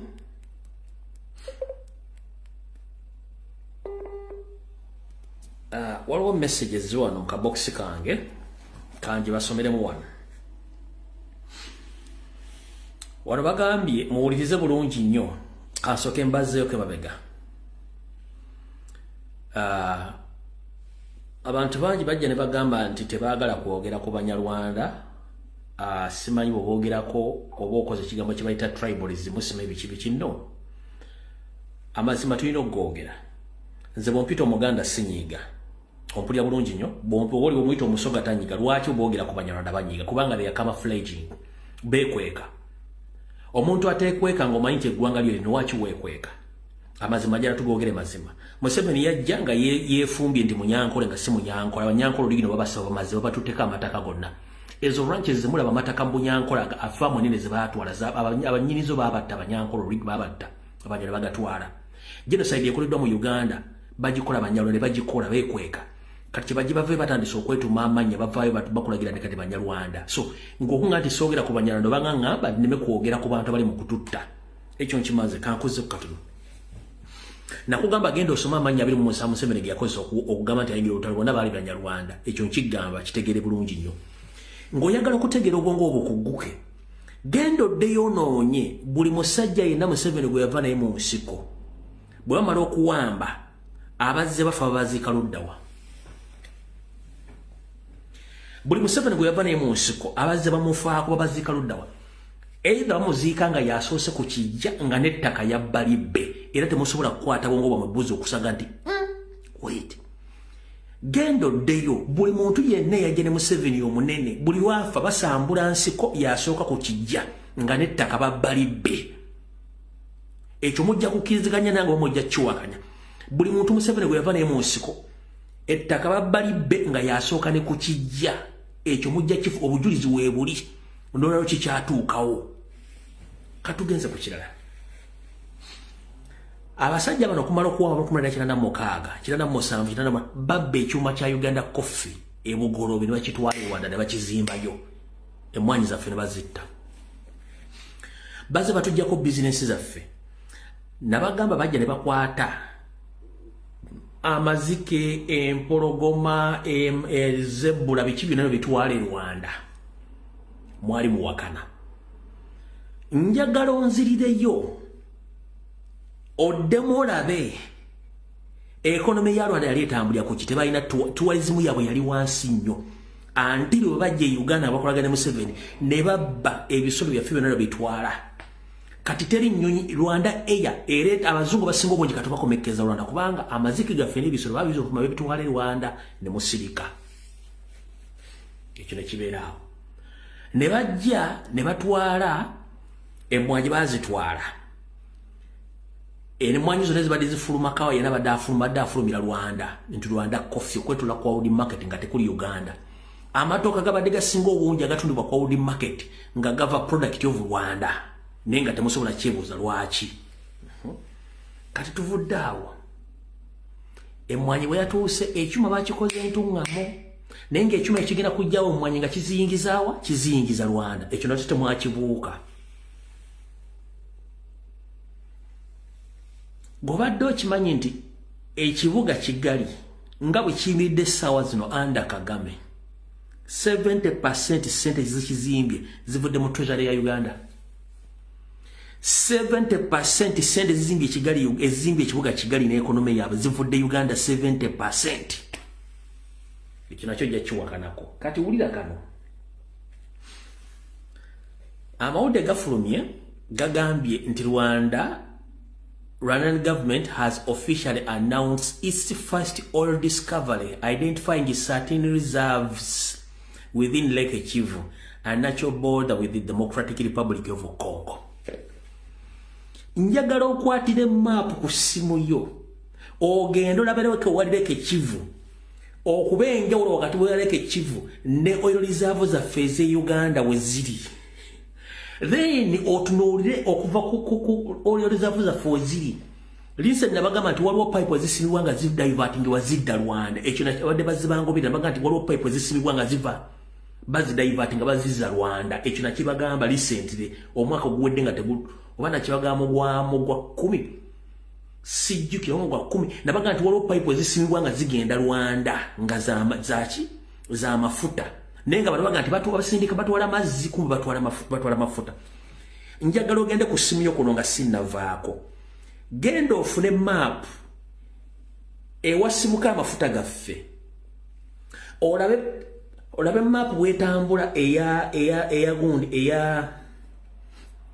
eya pipe etwala amafuta gatuuse Tanzania olabe weyita then otunuulire distance eri amafuta gaffe wegali ng'ogigerageranye ne wana ekivu baga nti bwafunye amafuta dini ojja kuddamu amagezi owangi kuwano kansooka kusomere kano ndyoke kubazi byembeera nabyo wano bakugambye nti Rwanda government has officially announced its first oil reserve identifying 13 reserves within Lake Kivu, a natural border with the Democratic Republic of Congo. Nebakutera wensonga satu. Rwanda has officially announced its first oil discovery in Lake Kivu. Rwanda currently heavily relies on agriculture and mineral exports, plus shriving tourism industry. Buze miaka 10 bagalwa badde mu tourism sector badde. Nebagamba with this oil, with this discovery, Rwanda is poised to join the ranks of African oil-producing nations. Kako. Kati ngenda kulagano ka map. Eye article. Ngenda kulagano ka map. Olabe bulungi nnyo mayinzi byange embera nabyo. Kati omanya abantu abamu beetaaga nnyo kusomesa nnyo. Kati ka map kano okalaba. Simayi bakanalabika. Kako. Katika mapu ako okalaba. Okalaba bulungi nnyo ka mapu ako. Okalaba bulungi nnyo. Okalaba kati wane wali amafuta gaffe wano wolaba wano wali amafuta gaffe kati pipe nejjange egende wa Tanzania. Kati Rwanda yino wano. Kati wane wali kaleke Kivu wano between olaba wano zino reserve reserve wano. Awo. Kati kaleke Kivu kali awo. Ongambo otya nti bano bakazula amafuta ngate feno tubadde tulwanagana kuba mafuta kafa nga tumanje gali.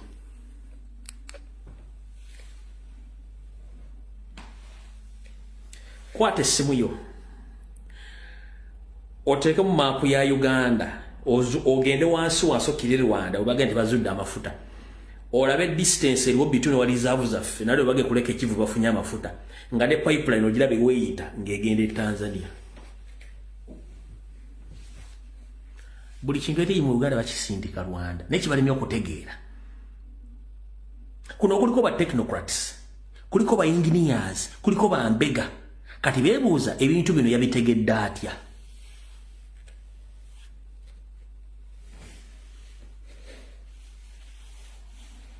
Nkakusomere. Kati wano tuinawo turenga CPF Bulisa netuberawo Kabale refinery netubera no King Fisher. Kati eno nga bwogiraba map eno like yeve waffe nejja neyita wano negende Tanzania. Naye bano bagamba nti agaye bagazudde wano linda konkulage. Agaye bagamba nti bagazudde wano okuvaawo okujja no kuleke Kivu between Rwanda and Kenya Rwanda ne Congo bagazudde. Kako kalwana goza kanene nnyo kako nti bagazudde ku boda yani ku boda ya Congo wano between Congo kuleke Kivu. Nze nina feeling ezingamba bana abantu bali mu kusaanyaawo Uganda nga bali mu kubba buli mineral resources oboka yonna.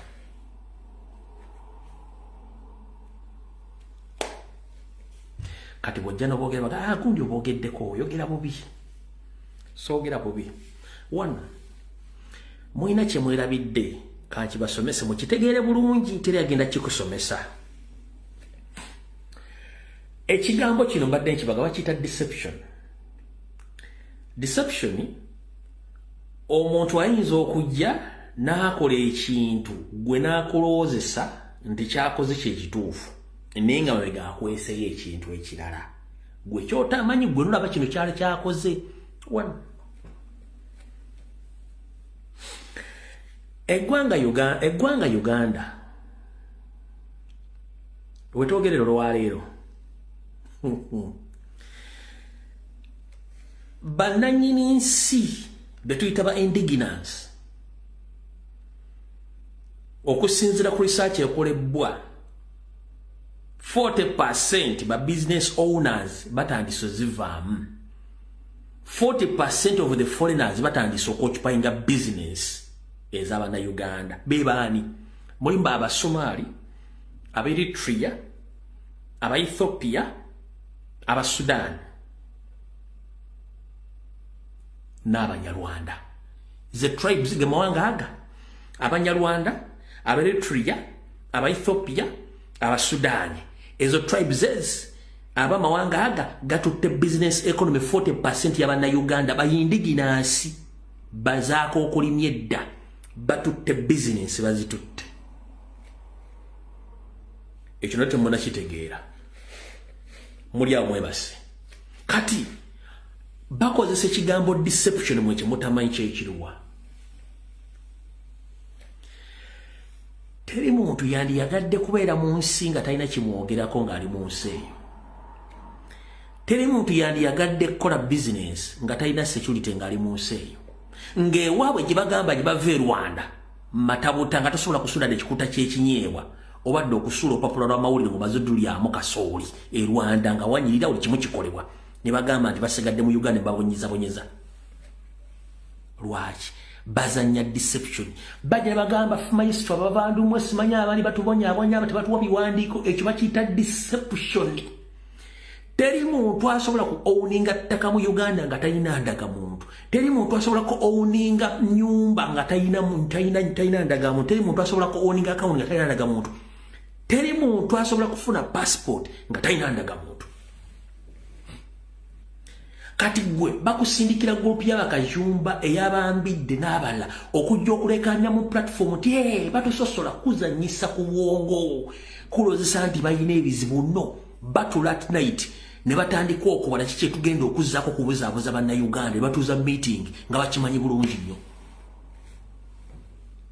kubanga mwe temusobola kutegeera yensonga lwaki babatega ebivulu on daily basis yensonga lwaki babatega ebintu by'obuseegu era ogenda okutuna gurupu ezitambuza obuseegu bwebo kyebaagala bateeka mmere awo nga mulimu deception yensonga lwaki bagashumba omulimu gwabambidde n'abala abanyarwanda batambula bogere batusosola teri abasosola ekyo bakidda deception mumulowooza nti tebababonyabonya nedda bazanya muzannyo oguli kubalaga nti waliwo ekifaananyi kibasiigibwako nti mubawonyezo no kumbe batuula ekiro ne bateesa tugenda tuzanya kutya omuzannyo guno bwe batebaguzanya ekyokulabirako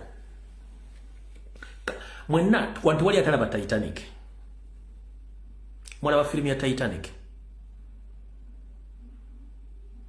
mwagiraba ne mukaba amaziga nga mukyalina laavu eri enkadde yammwe enkadde laavu eri enkadde ne mukaba nanga abantu bafiridde mu nnyanja singa bakulaga bazanya bagizanyira mu swimming pool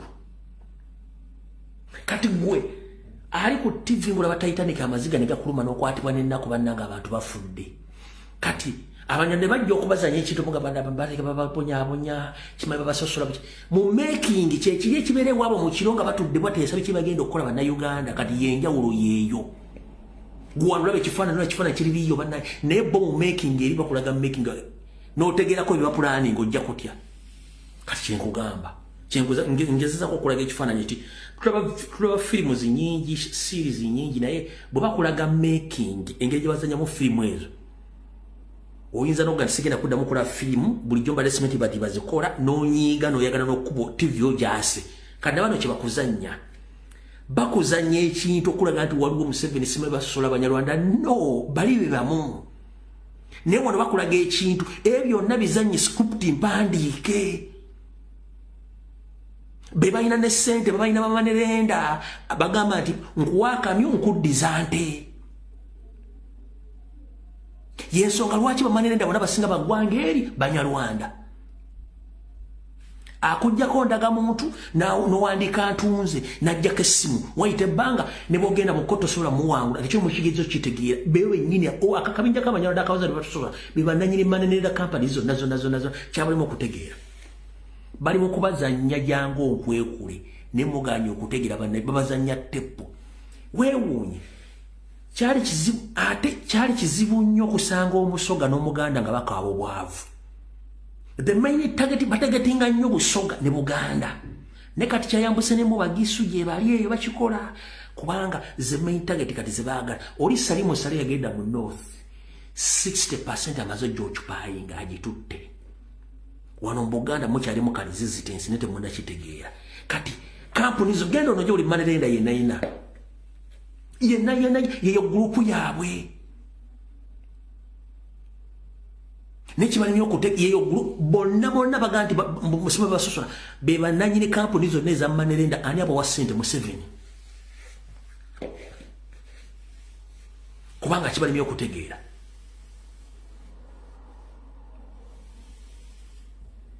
Kati njagadde bategeeza mujja kitegeera mpola mpola ng'obudde butuuse.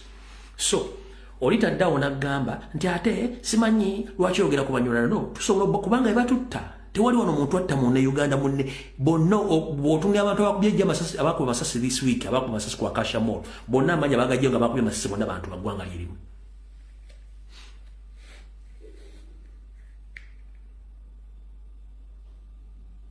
System okumanya abantu mwera namwe temubawo kutegeera.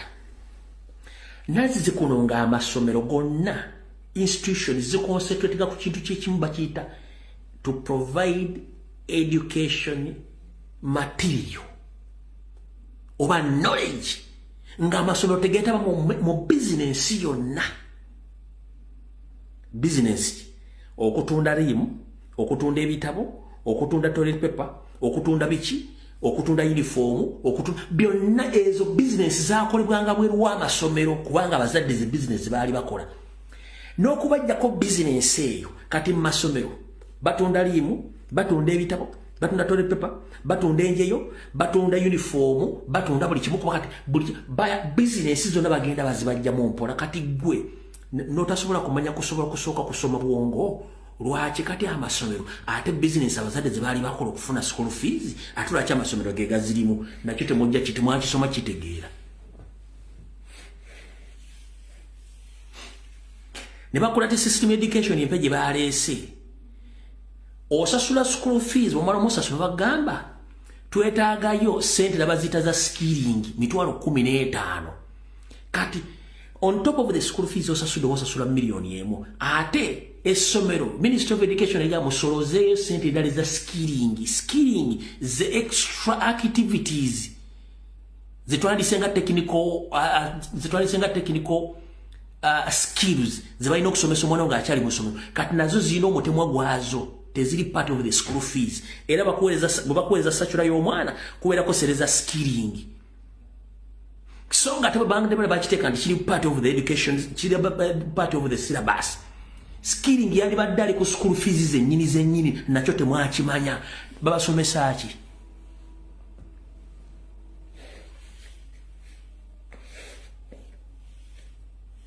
Kuba temwagala kumanya.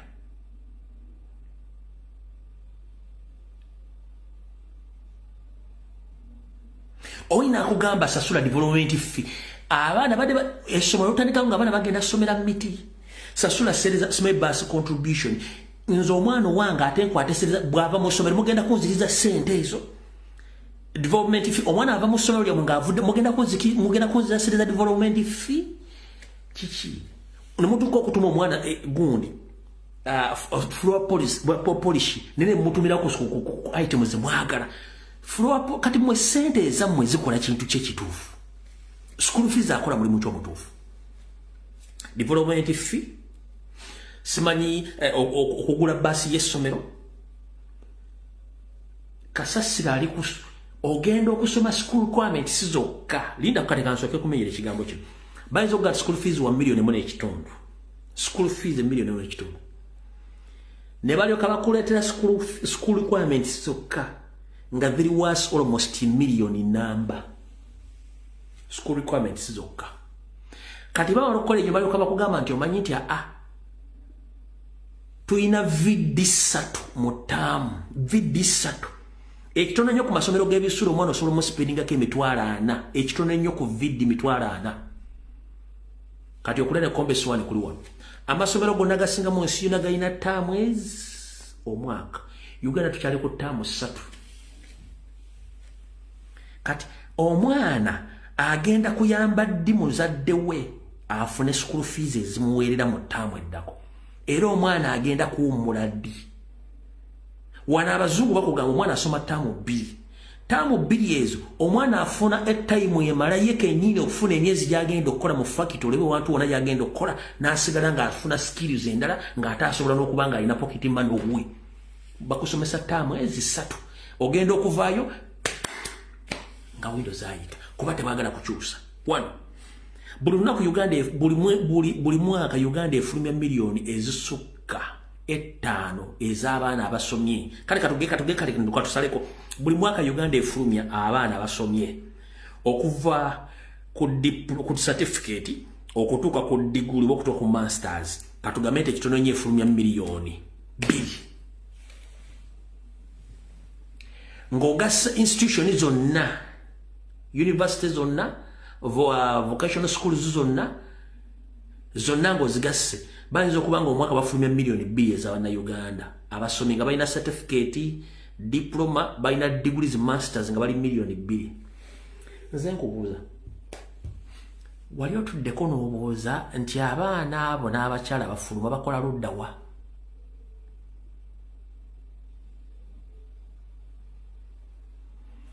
wali otuddeko n'okyebuuza abaana abo bakola ludda wa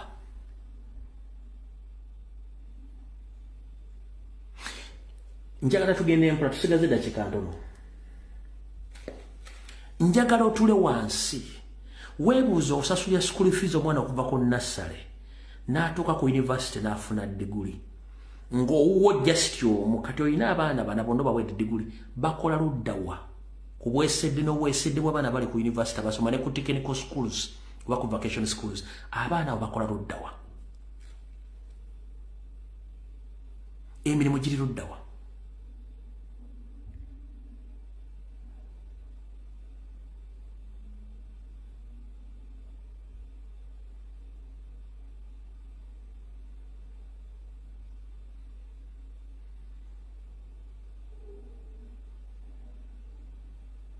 mbuuza tusigaze eddakiika 9 abaana abo bakola ludda wa emirimu bagijja ludda wa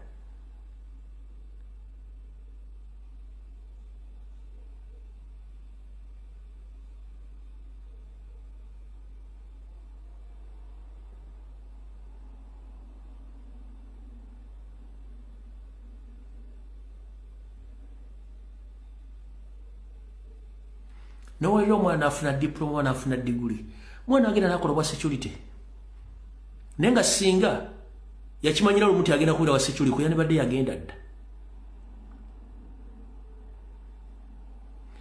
nze government ng'ekyuse ngenda kusuggestinga Ministry of Education and Sports bagijjewo tudde ku system y'abazungu gye bali basoteka ya vocational training skills centers abazungu balina ekintu kimu nti buli mwana bamanya kyasobola okukola ne bakimuteekamu najja nga akikola yensonga lwaki tolisanga muzungu nga pulamba ate nga akusiga langi nkiddamu tolisanga mwana muzungu nga pulamba ate nga asiga langi tolisanga mwana ng'azimba bulooka ate nga yakomerera amabaati tolisanga oli nga dureva ate ng'omusanga ate simanya aweereza musenyu kugutte kirijo buli muntu ayina specialization olwo yasoma kuwayalinga amasanyalaze strict wa amasanyalaze bwaba ya specializinga mu kusereka specialization eri mu kusereka bwaba ya specializinga mu hotel management specialization ye ndi ali mu housekeeping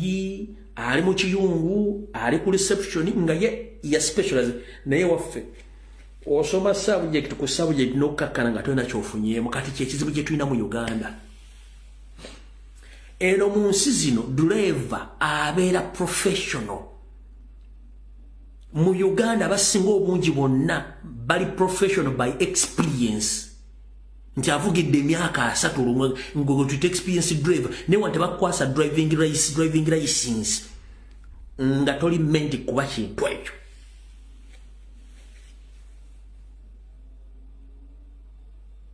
kati kyekizibu kye tulina n'osanga kati Uganda radio ziriko ba unprofessionals balamu yakola radio 4 yatandise okudiployinga ba TikTok atalina de certificate ya senior 4 azze kuba amusindisa akole propaganda ku Robert Kyagulanyi Sentamu ekyo kimenya mateeka oli najja nga talina de omulimu gw'amanyi wadde kyeyasoma n'omuteeka mu poliisi kubanga mwana wagamba nogo bajjuza banyanda nga ba indigenous Ugandans babasindika Somalia babasindika Mozambique kufiira yo bali Congo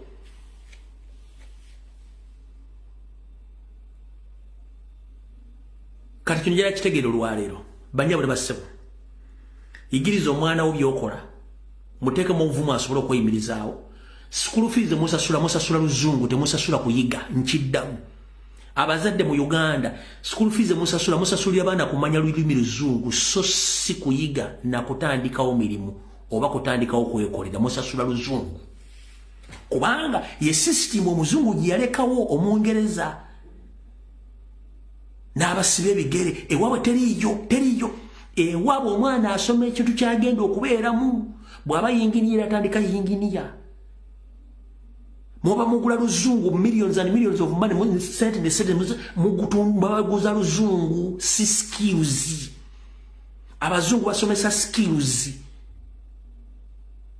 bumanyiriro basomesa muwama mutandika luzungu wana ngafu oluzungu bwamala amaliriza agenze Dubai agenze Korea agenze Ruddawa ngamanyo fu oluzungu akola ku reception kubama tebamuyigiriza kikyasobola kukola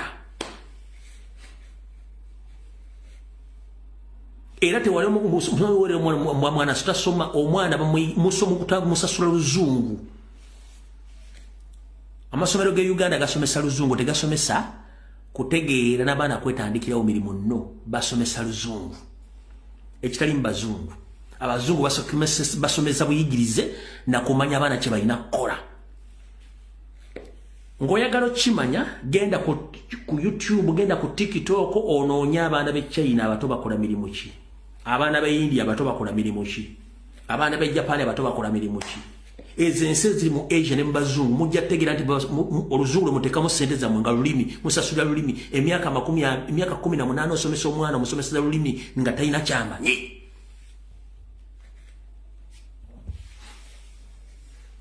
era ng'oyagala okutegeera ofuna obwongo ve Makerere ne diguli yo ogende Bungereza osaba ombajjaga nti mukulu tewasoma olina okuddayo osome Bungereza kolonewo eyakuguza oluzungu kwatamu katono ng'oyagala okutegeera ebyo byakugambye bino vendejje university gende Makerere university gende Bungereza oba mu America ne diguli yo osaba omulimu gwasomerera bagenda kuzza bw'otasoma myaka 2 ogenda soma myaka 3 nkiddamu ng'oyagala okutegeera musoma mazambi gende Bungereza ku kolonewo eyakuleta education system ove ne diguli yo ogende Bungereza osaba omulimu owulire kibayita endirimbo mwebuzabuza nnyo nga bafuka banaaba oluzungu lulimi si kutegeera ng'ogambye ng'oyagala okutegeera va ne diguli ye Kampala gende Bungereza omukolonewo eyakuleta education system omusaba omulimu ne diguli ye Bungereza bw'anaaba akuwadde omulimu agenda kukuzzaamu ekitono ennyo emyezi 6 ku myezi 11 gwe mwaka oddemu osome kebeera America kebeere Canada gye boogera oluzungu ojja kutegeera nti temwasoma mubadde mumala biseera emyaka gyonna gye musomedde gende Nairobi ng'ovudde Makerere bakulu development center ogenda osaba ofune further study bajjaga nti zipapula ezo teziwula ddayo osome tukuba temugikitegeera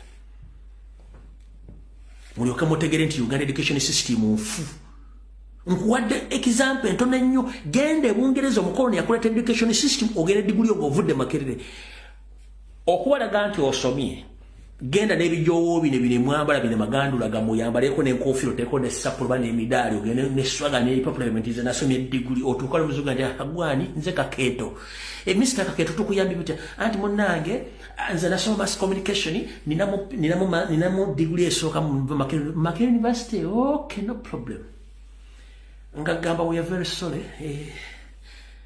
empapula zo teziwera olina okuddayo osome wano byemwasoma tebiriyo n'omuga wangi byemwasoma tebiriyo ddayo osoma badde wammwe nze era nasoma ndi dokita bagenda kugamba amahamba byomwasoma tebiriyo ddamu osome otuuke bagita na standard ng'oyagala otagira nti ebintu byomwe tebikola bintu bw'oba osaba visa ya America oba eya Bungereza balina okuddamu okusomesa oluzungu ne mu America ebibuuzo by'oluzungu bibatuula ebirala naye gw'ogamba oyogera luzungu nze nsinga okwogera oluzungu mu Uganda mu America waliwo ebibuuzo bisooka okutuula eby'oluzungu bagala okgenda ku professional occupations oba jobs olina oluzungu lulina okusooka okutuula mu America aziwere Canada ne Bungereza naye twasoma oluzungu tumanye lulimi just lulimi wabula okutegeera ne standard bali kubasomera byanjawulo olyoka otegeera nti musomera bwereere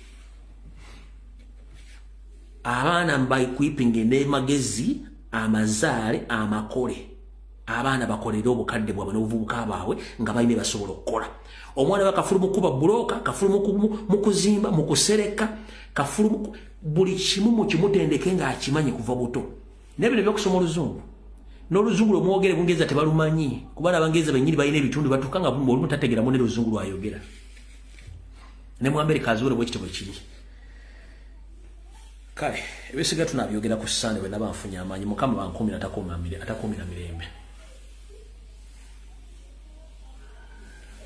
Goya kava ku graduation Makerere jo kwata gende bakuvizo gende bungereza lobo funa omulimu olwaleero bajja kugana oddamu osome ekitono nnyo myezi 6 ku myezi 12 ku mwaka gumu n'ekitundu oli okweyire mu system bakukkiriza okukola oba okiwakanamu joga nti lumbu ya nnimba sikulimba gyebiri video ewedde mukama bankuumire